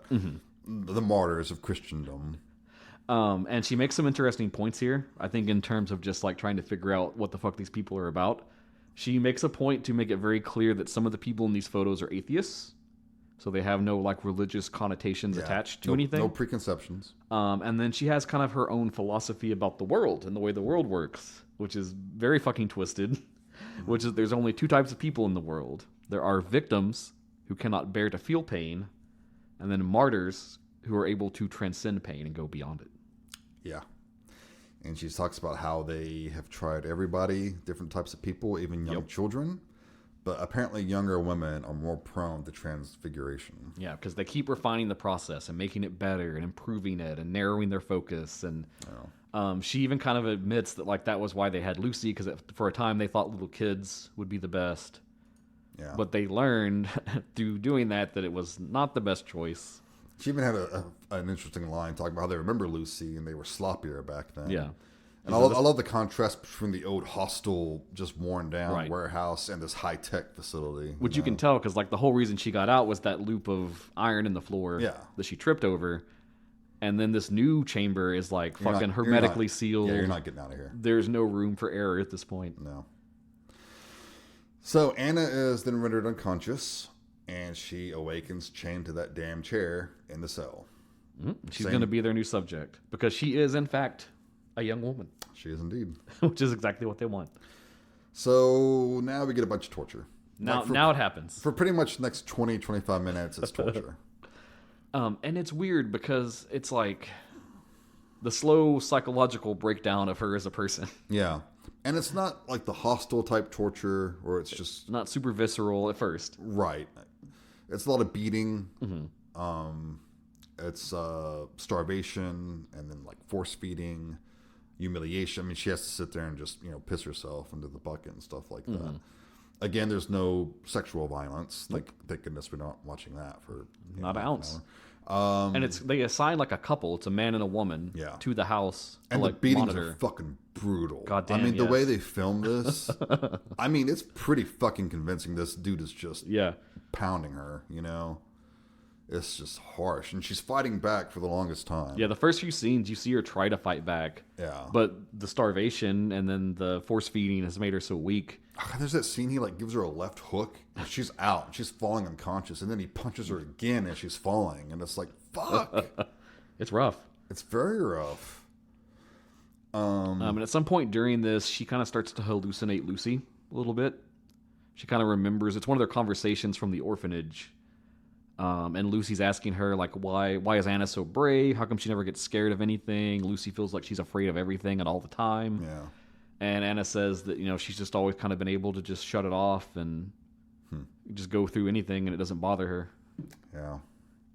Which you can kind of see then at that point, she kind of goes into that because the beatings and feedings continue, but she gets she stops fighting back, but it's not like a defeat. It's almost just like a whatever. Yeah, it's almost like an acceptance. And they're cutting off her hair. And I mean, I got images of Nazi Holocaust type stuff for at sure. this point, If you got the full history of this secret society, at some point it's going to trace back to them. Oh, God, yes. God, yes. So, yeah, the cycle just repeats. And then she's washed, beaten more. And eventually she starts getting that kind of vacant look in her eyes. And I mean, her body is just a pulp. Like there's like open cuts. And the quality of the makeup for this is like so fucking phenomenal. It's excellent. It's hard to look at, but it's excellent. And like the thing that really got me is just like the way they make her lips like so cracked and bloodied and stuff. Like, right. Yeah. It's very good. And then her performance sells it too, because she's just like limp at this point. And I want to talk about it because we haven't mentioned it yet. Sure. The score of this film. Yeah. It's by a duo called Seppuku Paradigm.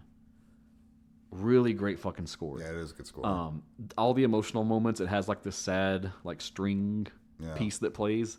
And dude, it just fucking makes everything worse. Yeah. It's the best kind of score where it complements everything. Yeah, it doesn't overpower or draw attention to itself, but it is very good at complementing the images.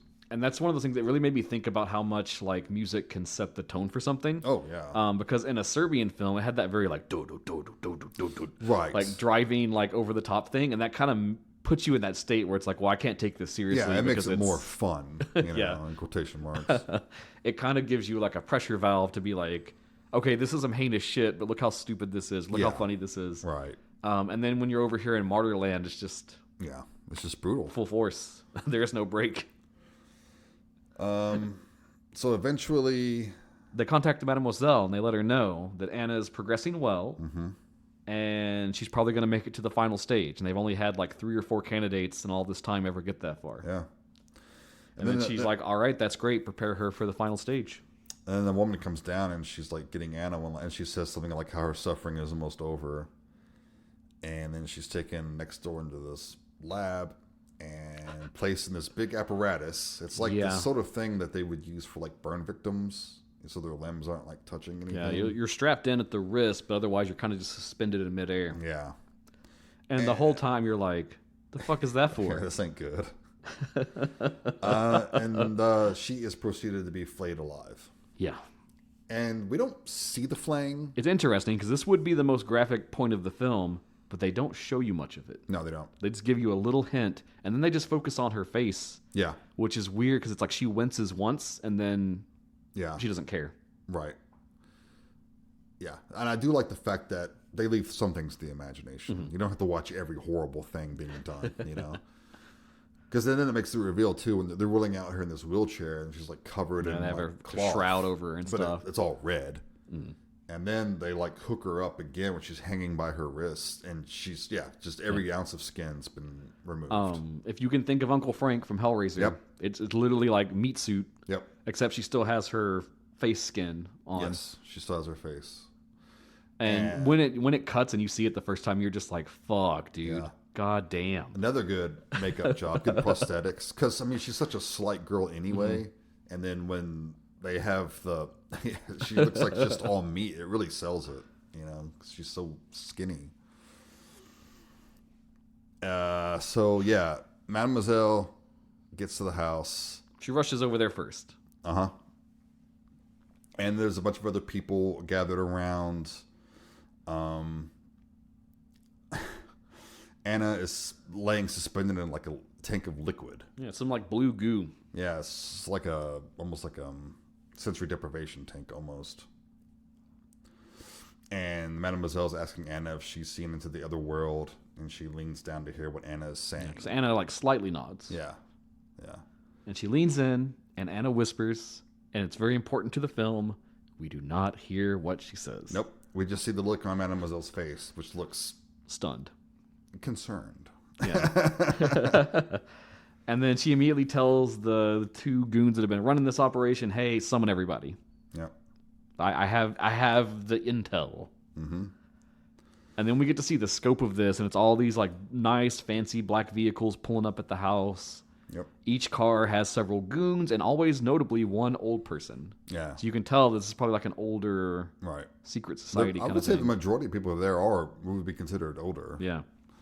Because they're probably the ones that's most obsessed with what's beyond death because they're closer to it, right? For sure. And so they gather in the house, and they're kind of, it's almost like a little like social party almost. Yeah. They're chit-chatting, and this dude who's like the attendant hops up on the stairs. What is the name? Etienne. And he was like, hey, everyone, great that you're here. At this time, the subject, Anna, transcended, and she had a vision. She spoke to the Mademoiselle for this many minutes and relayed her info. The Mademoiselle is upstairs. She's preparing right now. When she's ready, I'm going to bring her down and we're going to reveal everything. Mm-hmm. Yeah, he says that in 17 years, Anna is only the 4th person to attain martyrdom and the first to relate what she's seen. Yeah. So he goes up there to fetch Mademoiselle. She's in the bathroom. She's removing her makeup. Yeah. Like taking off her lashes and stuff. Which is weird. Yeah. And Etienne's like, they're ready for you. She's like, okay. And she's like, all right, I'll be out in a moment. And he's like, cool. And he lingers for a minute. Yeah. And he's like, hey, can I ask you a question? Yeah. And she's like, yeah, what is it, Etienne? Huh? And then he's like, so she really saw something. She really saw it. And she told you. And she told you, and you know.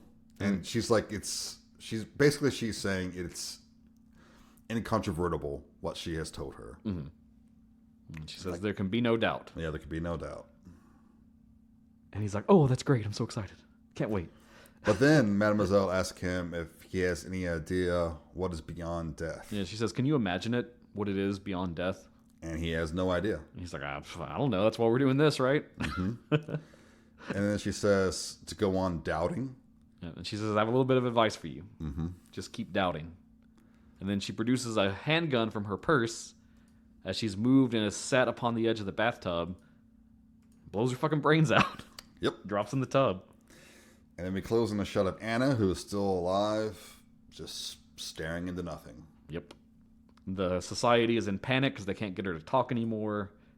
Whatever info she had is now left with the Mademoiselle. And then it cuts to like a little closing title screen thing. And it gives us the definition of martyr, which when translated from the Greek means witness. And then if you're not already depressed enough, the credits roll and we get home footage of Anna and Lucy in the orphanage playing and having a good time. Yep. The end. The end. What a feel-good movie. Shoo! Yeah. Holy shit. Yep. Yep. So. But what does it mean? What does it mean? Before we talk about that, I do have notes. Okay. I want to run through. Sure.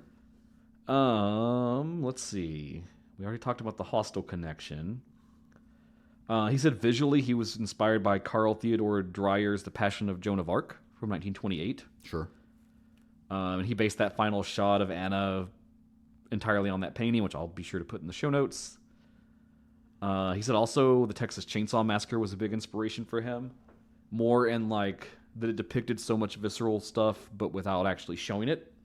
Which I always like to champion about Texas Chainsaw Massacre. People forget. Right. The remake does show a lot, but the original actually kind of lampshades a lot of things. Yep. Talking about pitching the film, he said that it was rejected by most big French studios, and many actresses he reached out to read for the parts also rejected the script. And he said the only support I could find was with Canal Plus, the only television channel in France that will still take risks and finance unusual projects.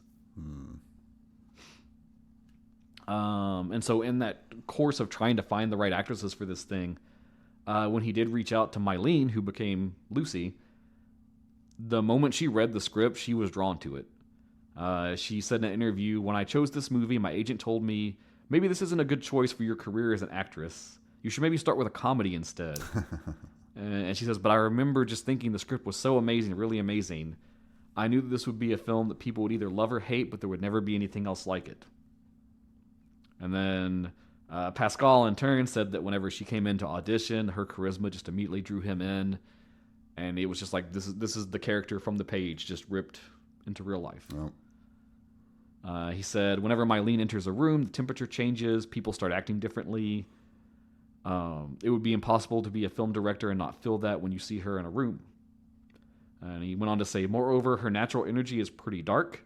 She has this sort of dangerous vibe that you can tell there's a passion there, but it also contradicts with something else. So high praise for her. Yeah. Prior to shooting, he had Mylene watch Zalowski's Possession as for a little bit of inspiration, a film that we love dearly, and also John Carpenter's Halloween. I could definitely see some Isabella Johnny performance in hers, you know. Especially the scenes with the monster woman. Yeah. Morana, that was cast as Anna, she was also attracted to the project over the screenplay. She said, the first time I read the script, I was just like, wow, this is something I have to be a part of. And then she kind of rushed out and auditioned for it. Same thing, he immediately thought she was perfect, cast her, and she said she had a little reluctance after getting the part. Said she came back home and picked up the script and was kind of like, oh my god, how am I going to do this movie? How am I going to shoot these scenes and get through this? And apparently he had lined up someone else for the project, and then she dropped out, and then that led to him finding Morana. He said he only watched her audition for 5 minutes, and after those 5 minutes, he just knew this is the right energy for Anna. She has a luminous quality that really has the saint-like figure that Anna ends up embodying. It's very good casting. The leads are fantastic. Something for the importance of prep time and getting ready for the shoot. They spent 2 months doing rehearsals with the lead actresses. That's pretty amazing. Most movies making don't do sure that. they're very comfortable with each other and playing off of one another and interacting. Yeah, I think that really helped the movie succeed, I think. Because you can really, like, their relationship is so strong, even as dysfunctional as it is. Right.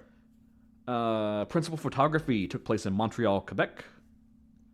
It was shot on 35. They used a lot of handheld camera work, which you can definitely see in the film. The interiors of the house was a constructed soundstage. He said he used Canada for practical reasons, and said that once there, we integrated it into the artistic plan. The lighting in Quebec is really remarkable, and I thought it brought an additional level of emotion to the film. The sky always has shades of gray, and I've never seen skies like that anywhere else, and the whites are also very distinctive. It brought to me back the feeling I had of watching Canadian genre films from the 70s and 80s, and he name-checked people like William Fruit, George Mihalka, and of course, David Cronenberg. Of course. Which there's definitely some Cronenbergian energy in this one. Yeah, for sure. He said that the overall approach to making the film was very loose compared to his prior one, St. Ange. And that one he had storyboarded like every scene perfectly, exactly. And it was very much like, we must do this exactly the way that I have planned it. And he said on this shoot, they really just came in and was like, this is the goal for this scene. Let's figure it out. And he would let them improv. He would let them try different things and kind of just finesse it until it became the scene that he thought was what they wanted. That's also easier to do with fewer actors. True. You can be more flexible. The biggest technical issues they had was really just the kind of the heightened emotional state that you'd have to get into for some of these scenes. Maintain that for hours. To kind of facilitate this, he would keep the two lead actresses isolated from the rest of the crew, just bring them out when it was time to shoot. Obviously, they found it a very emotionally difficult shoot. Jumpanoy said, every night when I went back to my room, I just cried because I was so physically and psychologically tired. All my scenes are violent. That's all there is in this world. She also stated that though she respected the director, she found him to be very short-tempered, which is a flaw that she herself has. But that she has a lot of admiration for him despite the fact that they did clash several times. And then he confirmed that in a separate interview. He said at one point during one of the shoots, she lost her temper. And in that moment, I felt really scared of her.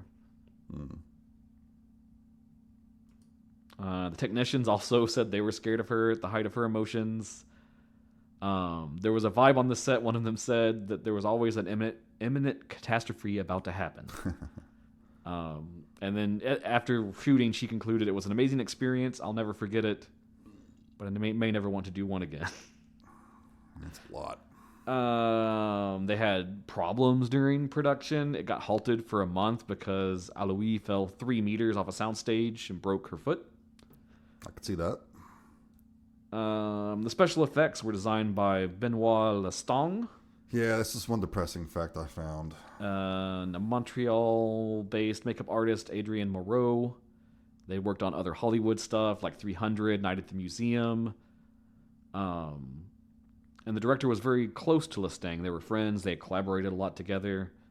Lestang in interviews went on to say that it was the biggest project of his career. And he had so much faith in the potential of the film. and said that his workload equated to that of 4 or 5 films, but he was happy to do it. It's an amazing amount of work, especially for like just 1 or 2 people. And also the makeup time for some of the Yeah. outfits and the way they look had huge hours they had to sit in makeup getting through everything. Because this wasn't a large budget, and I mean, the makeup is amazing. Yeah. Aloise's makeup was the most extensive, including the scene where she's flayed alive. To accomplish that, Lestang would spend 4 hours applying the makeup and prosthetics on her. He said we would start daily at 3 a.m. Considering the filming and the 3 hours of then taking it back off, we were working about 19 hours a day. I'm surprised it just took 4 hours, to be honest with you.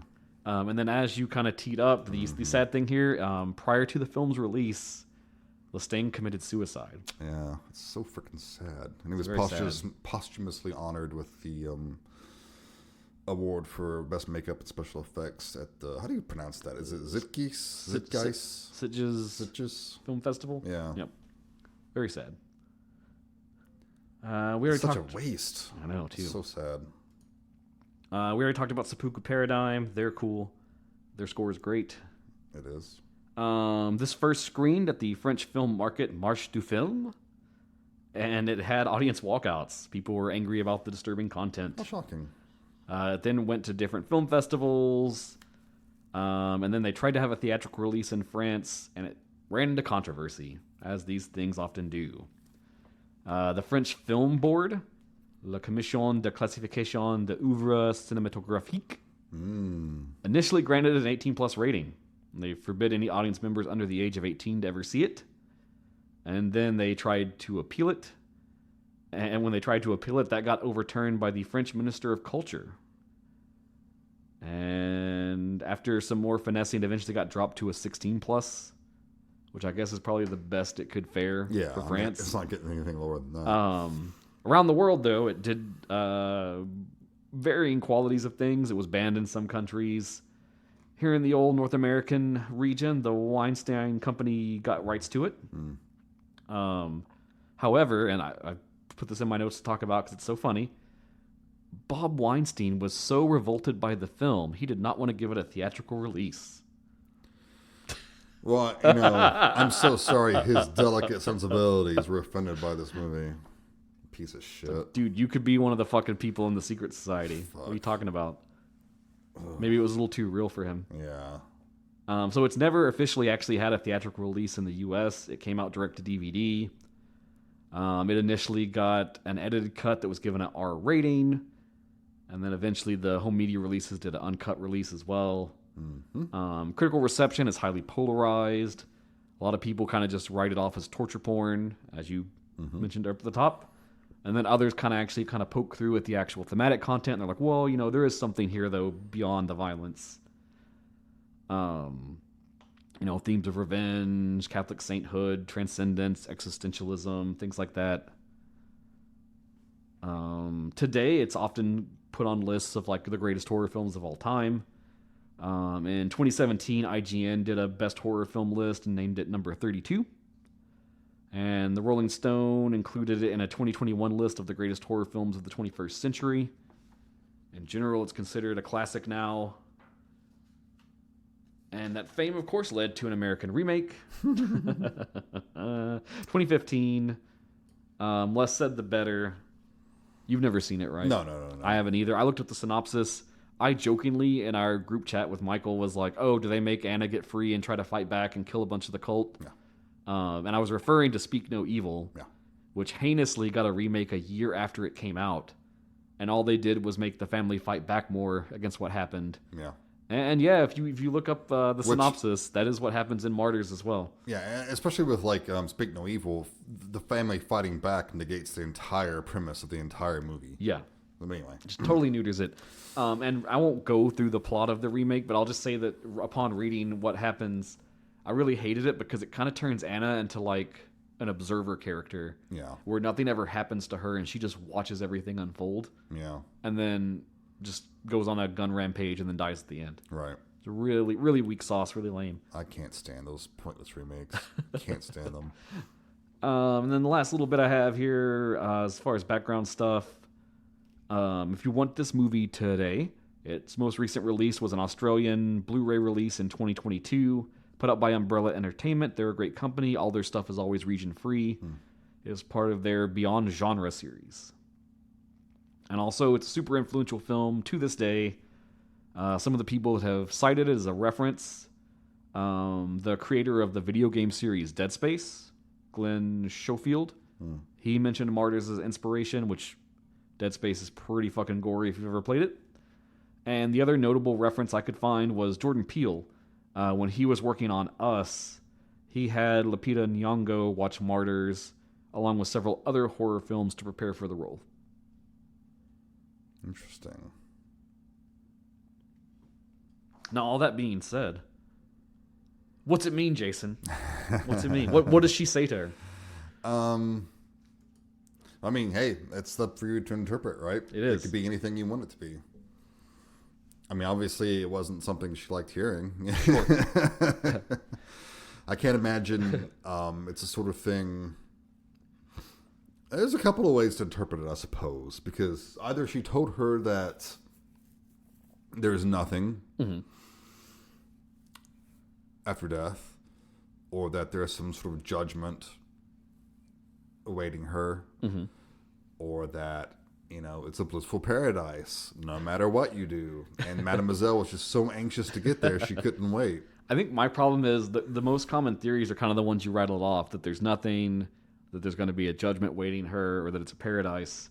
But in all of those, I'm like, would that make you kill yourself, though? Right. What would she hear? That would make her want to kill herself and not share it with anyone else. Unless she's just being a cruel bitch. Which could be. We don't have enough info about her as a person, I guess, to know that. But that's the part I get hung up on, because I'm like, I can't, in my mind, conceive a satisfactory answer to that question. Yeah. Which may be part of the point of the film, but... Yeah. It's got to be something like... something she was unwilling to share, and something she was unwilling to keep on living knowing. Right, because let's break it down. If there's nothing... I mean, yeah, you've wasted all your time, but it's like, well, then why kill yourself? Because you're just accelerating yourself to nothing. Right. It's not going to change anything. If there's a judgment awaiting you, well, then you don't want to kill yourself, because you now want to you're stay alive as long as possible. You want to live as long as possible to delay said judgment, because you're not getting out of it. And then, I mean, I guess if it's a paradise, that is kind of the most likely that you would, but still, I don't know. Why not share that with the others and be like a suicide cult, you know? And then there's other theories, too. Like, some people think, well, maybe... Anna was lucid enough that she just told her a bunch of lies to fuck with her as like a final fuck you. Maybe, I don't know. There's no real way to discern that. In my hunt for fan theories, I went through like a bajillion Reddit threads. Yeah. And I stumbled on one that really perturbed me just because of it was so far afield from the conversation in some ways. Okay. And then I noticed it crops up now and again, and I wondered why. And I don't know if this is like a media literacy thing or what it is, but there are some people with a theory out there that the scarred woman is a real ghost that is tormenting Lucy. Okay. Yeah, that makes no sense. And that what Anna relays to the Mademoiselle is that, you know, the Mademoiselle will be haunted because of what she's done. And so she kills herself to like avoid that. But she hasn't been haunted until now. Yeah, it just doesn't add up. No, it's stupid. It's obviously that wasn't a real ghost. It's obvious because she's cutting herself and everything. And it made me realize I don't know how much I like the scarred woman angle in the film. Yeah? Yeah. And it's because of that reason. I mean, it's a cool twist, I'll admit. Well, it doesn't bother me at all. But then it also, in some ways, is maybe unnecessary. And then when I see that it leads some people to think it could be, that it's actually like a ghost thing going on, I'm like, man. I mean, you shouldn't have to idiot-proof your movie, but... Hey, there's always going to be people who will draw asinine conclusions for no good reason. You know, whatever, fine. And maybe that's okay. That's their right to think that way. You know, the artist can't force interpretations on people. But I mean, I do like the... First of all, she's creepy and unsettling. Oh, yeah. She's a great villain. And I like that representation of that psychic damage that was done by all this torture, you know. That is cool. So that doesn't bother me. And if someone thinks this is an actual ghost, well, they're not paying attention. But that's fine. But I also think we're not really meant to know the answer. Just like in real life, we're not meant to know. Very true. The other thing I keep going back to is that she tells Etienne to keep doubting. Mm-hmm. I feel like that's a big piece of the puzzle as well. Yeah. Maybe like that's the point. That's the point of life, but we don't know. And as far as you don't know, well, it could be whatever you want it to be, right? And then you could live the rest of your life. I mean, ignorance is bliss, right? Sure. And maybe that's the lesson. It's like, maybe. Stop trying so hard to figure out what's beyond and just live your life now. And I mean, it would have been nice if she said, hey, stop torturing people, and then shot herself. But unfortunately, no. Yeah, because the way it ends, they're probably just going to keep doing this shit. Sure. Yeah. Unless they're so horrified by what she's done that they're like, oh, maybe we need to stop this. I don't know. Yeah. But you hadn't seen the movie before. I had not, no. So what was your impression of it? Well, I have some critical commentary I wanted to share. Okay. Just to punch us up a little bit. But then I will get into it. So these are just some critic thoughts that I pulled because I thought they were interesting. Maitland McDonagh noted that the film contains themes of the Roman Catholic notion of sainthood and martyrdom, obviously, and its exploration of spiritual transcendence via physical pain. Film scholar Brian Collins also observed that the secret society depicted in the film appears to be vaguely Catholic, and its practices in attempting to elicit religious ecstasy through physical suffering and torture mimic the martyrdom of numerous Roman Catholic saints. Ruth McPhee in Female Masochism in Film, Sexuality, Ethics, and Aesthetics from 2016 wrote that Anna's characterization accords closely to the conventions of the narratives of Christian saints and martyrs.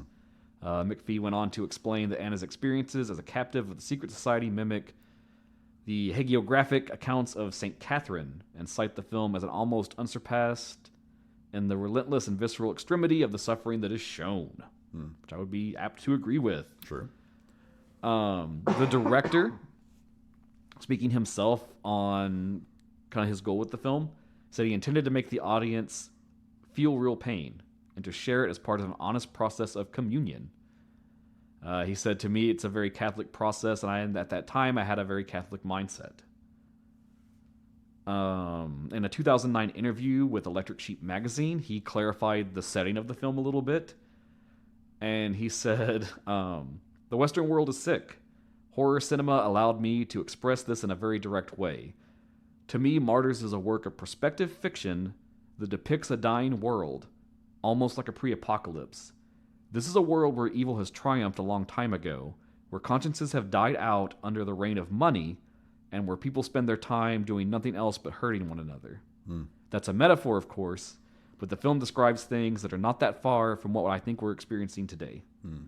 Now, he said that in 2009. Here in ye old 2025, I think we're closer to that world. I agree. Unfortunately. Yes. We had mentioned the new French Extremity connection. The director vocally denounces this. Also, literary professor Gwendolyn Audrey Foster challenges the sentiment. And in a discussion of the film wrote, its nihilism is complete and impossible to dismiss, making it a far different experience from other extreme horror films. There are plenty of other nihilistic members of the French Extremity movement. I don't think that alone disqualifies it. And I'm sorry, the director doesn't get to choose this. I don't think so either. It's part of a cultural zeitgeist. You don't get to choose if you belong to something like that. Yeah. Now, as far as what I thought of the film, it's masterfully made. Directing, the acting, the editing, the music. Yep. All elements make up anything that you can do to make a film. It was all done masterfully. Yep. Did I enjoy watching it? No, not really. I mean, I was compelled. I think it's a crazy idea. It's a wild idea. It's interesting to sit in that space and like wrestle with those big existential ideas. Is there an afterlife? What's beyond it? Is this worth the cost of what they're doing? It's not. But, no. Spoiler, no. I really like that quote from the director of him saying like, this is a world that's already been ruined kind of thing. That really like puts a perspective on it that it's like, oh. Yeah. Something about that like resonated with me really well. I think it's great. I think it's amazing. I think that we have that conversation of like what's the most extreme horror film, and usually it's a Serbian film is like the far ahead of the pack leader. Right. I think Martyrs is more extreme, Mm-hmm. and I think it's because of its presentation and the way it's given to you. Yes. That all the violence is very documentarian. Nothing's ever punched up. The score supports this depressive vibe.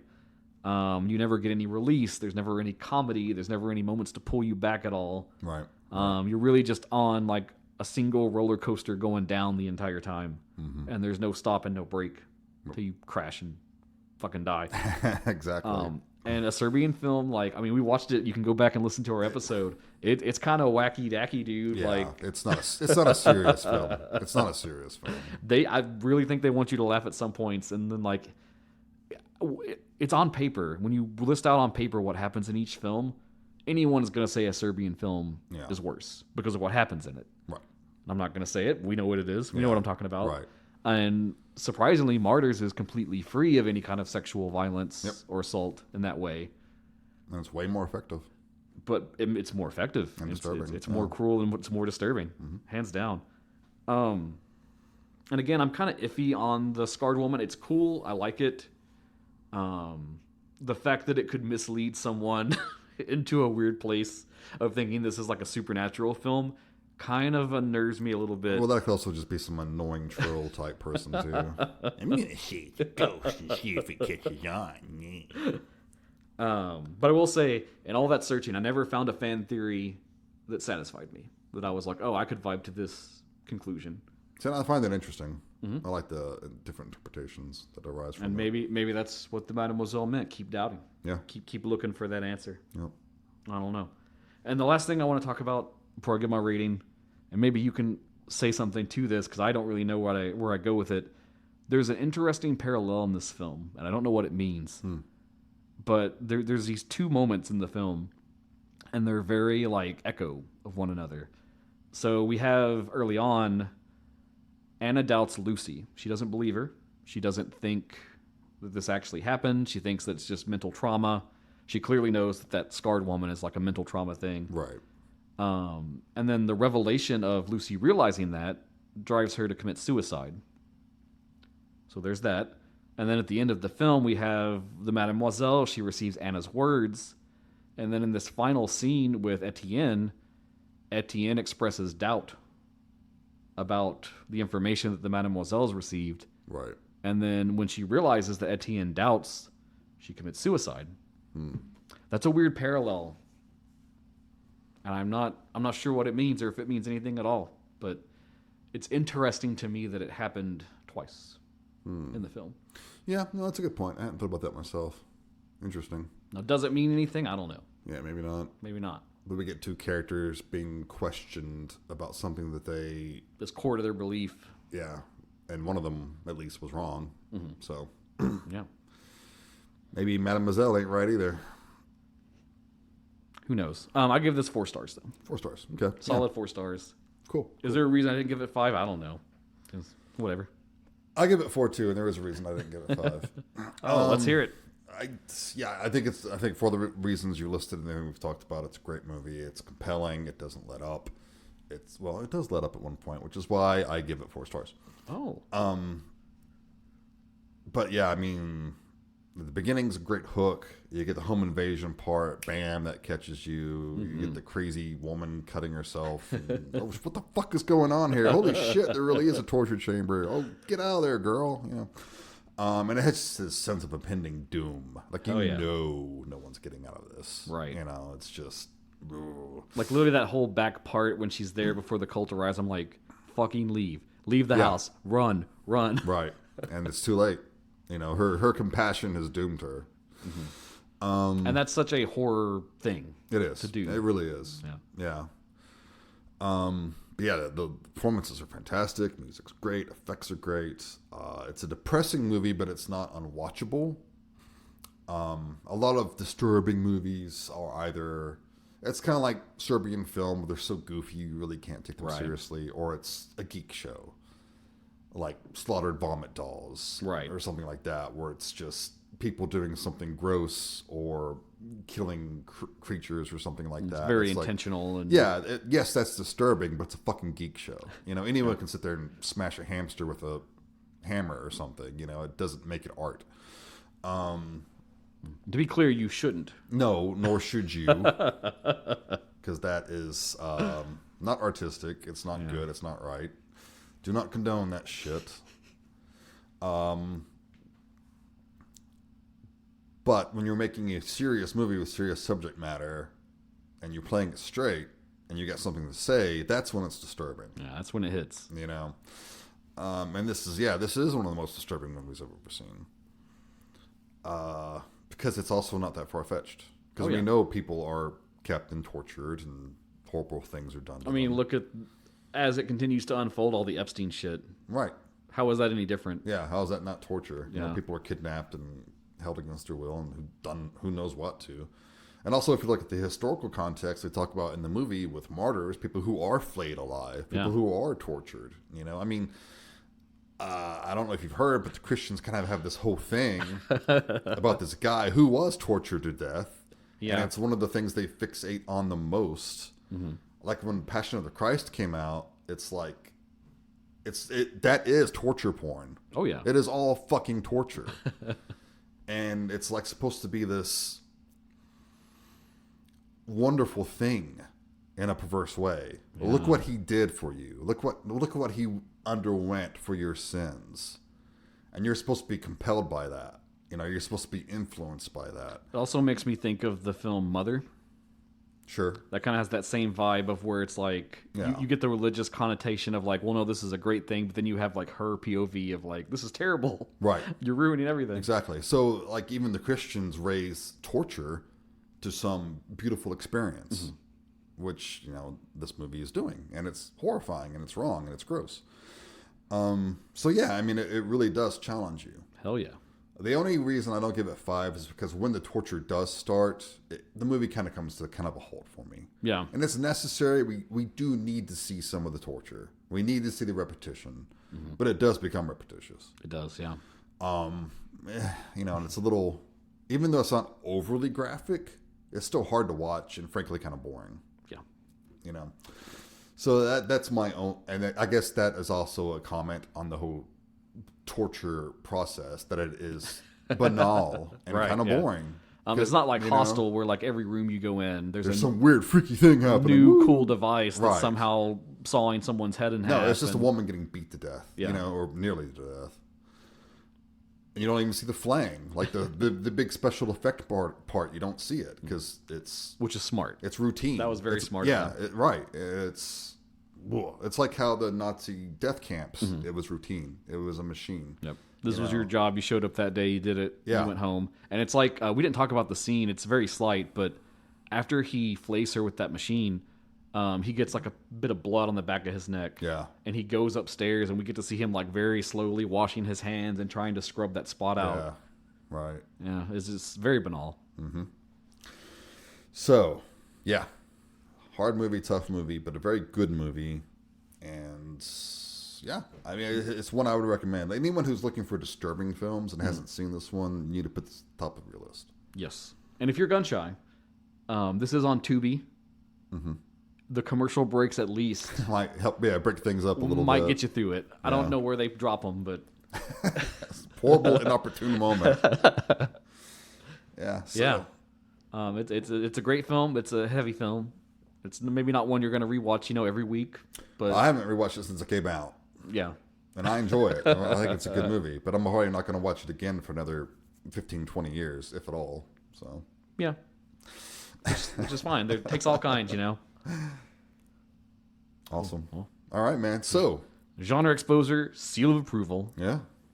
Where do we go from here? Well, I should say also, this technically was a listener suggestion. True. It was given to us by Elena. Yes. Who has generously given us many of the extreme horror films that we have covered. Yeah, she's got another on the list I'm not looking forward to. We'll continue to cross those off, but thank you very much, Elena, for sending that our way and subjecting us to it. Yes, we love it. Happy to discuss it, share it with others, convert others into watching it. Sure. Tainting their minds. Spread the word. Spread the good word. However, I'm exhausted. Between this and then Urotsukidoji, which Urotsukidoji itself was not really that extreme, but the road that I went down watching all the sequels and the heinous shit that they got into. Yeah. I'm tired, man. Sure. I'm tired. A little break, maybe? I need a break. I'm tired of the extreme. I'm tired of the gore. I'm tired of sexual violence. Oh, saying ain't so. I need a little palate cleanser. And we're right here at the end of the year, moving into Christmas time. Oh. Could it be that we would do a Christmas film? Something cheery and family friendly? Something that's cheery and family friendly, but also weird. Because we like weird movies that people don't really talk about too much sometimes. Fucking A, we do. And we have certain people we have to champion. And because of that, I have selected a very special film for our last film of the year.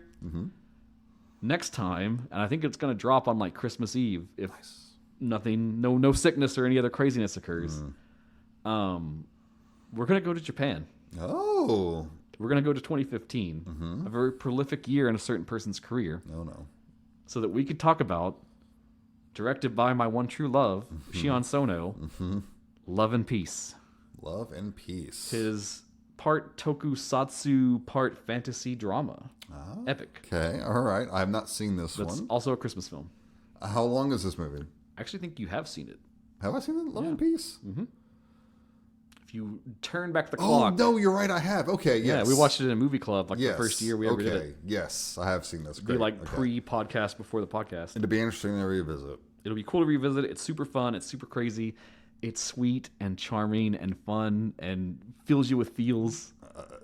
Yes. Now, where is this streaming? Where can people watch it? Okay. It's not really There are ways. easily streamable. There is a Blu-ray that's released by Third Window Films that you can pick up if you have a region-free player. Don't worry, Jason. I've accommodated you for this project. Thank you. But yeah, it's a harder one to get at. But who knows? There is that new company, New Wave Video, out of Australia that's doing a lot of Japanese films. They've licensed Strange Circus. They've licensed Noriko's Dinner Table.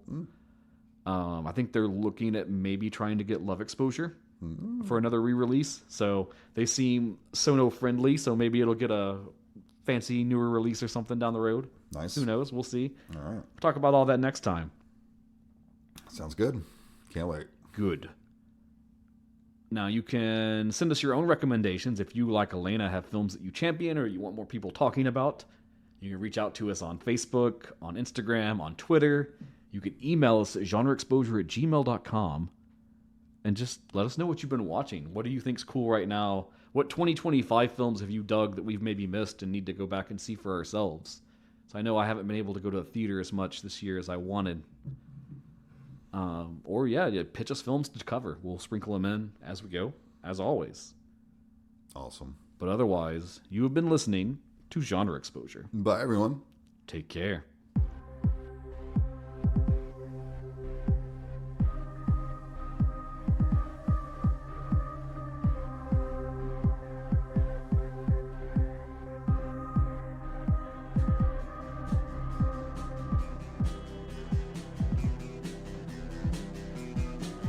You're listening to the Prescribed Films Podcast Network, home to hundreds of hours of free podcast entertainment. The shows on this network all have a common goal, providing you with the best discussions about movies and other forms of entertainment media. The PFPN hopes to fill your earholes with audio joy. Visit our website with links to all the other amazing shows at www.thepfpn.com. Thanks for listening.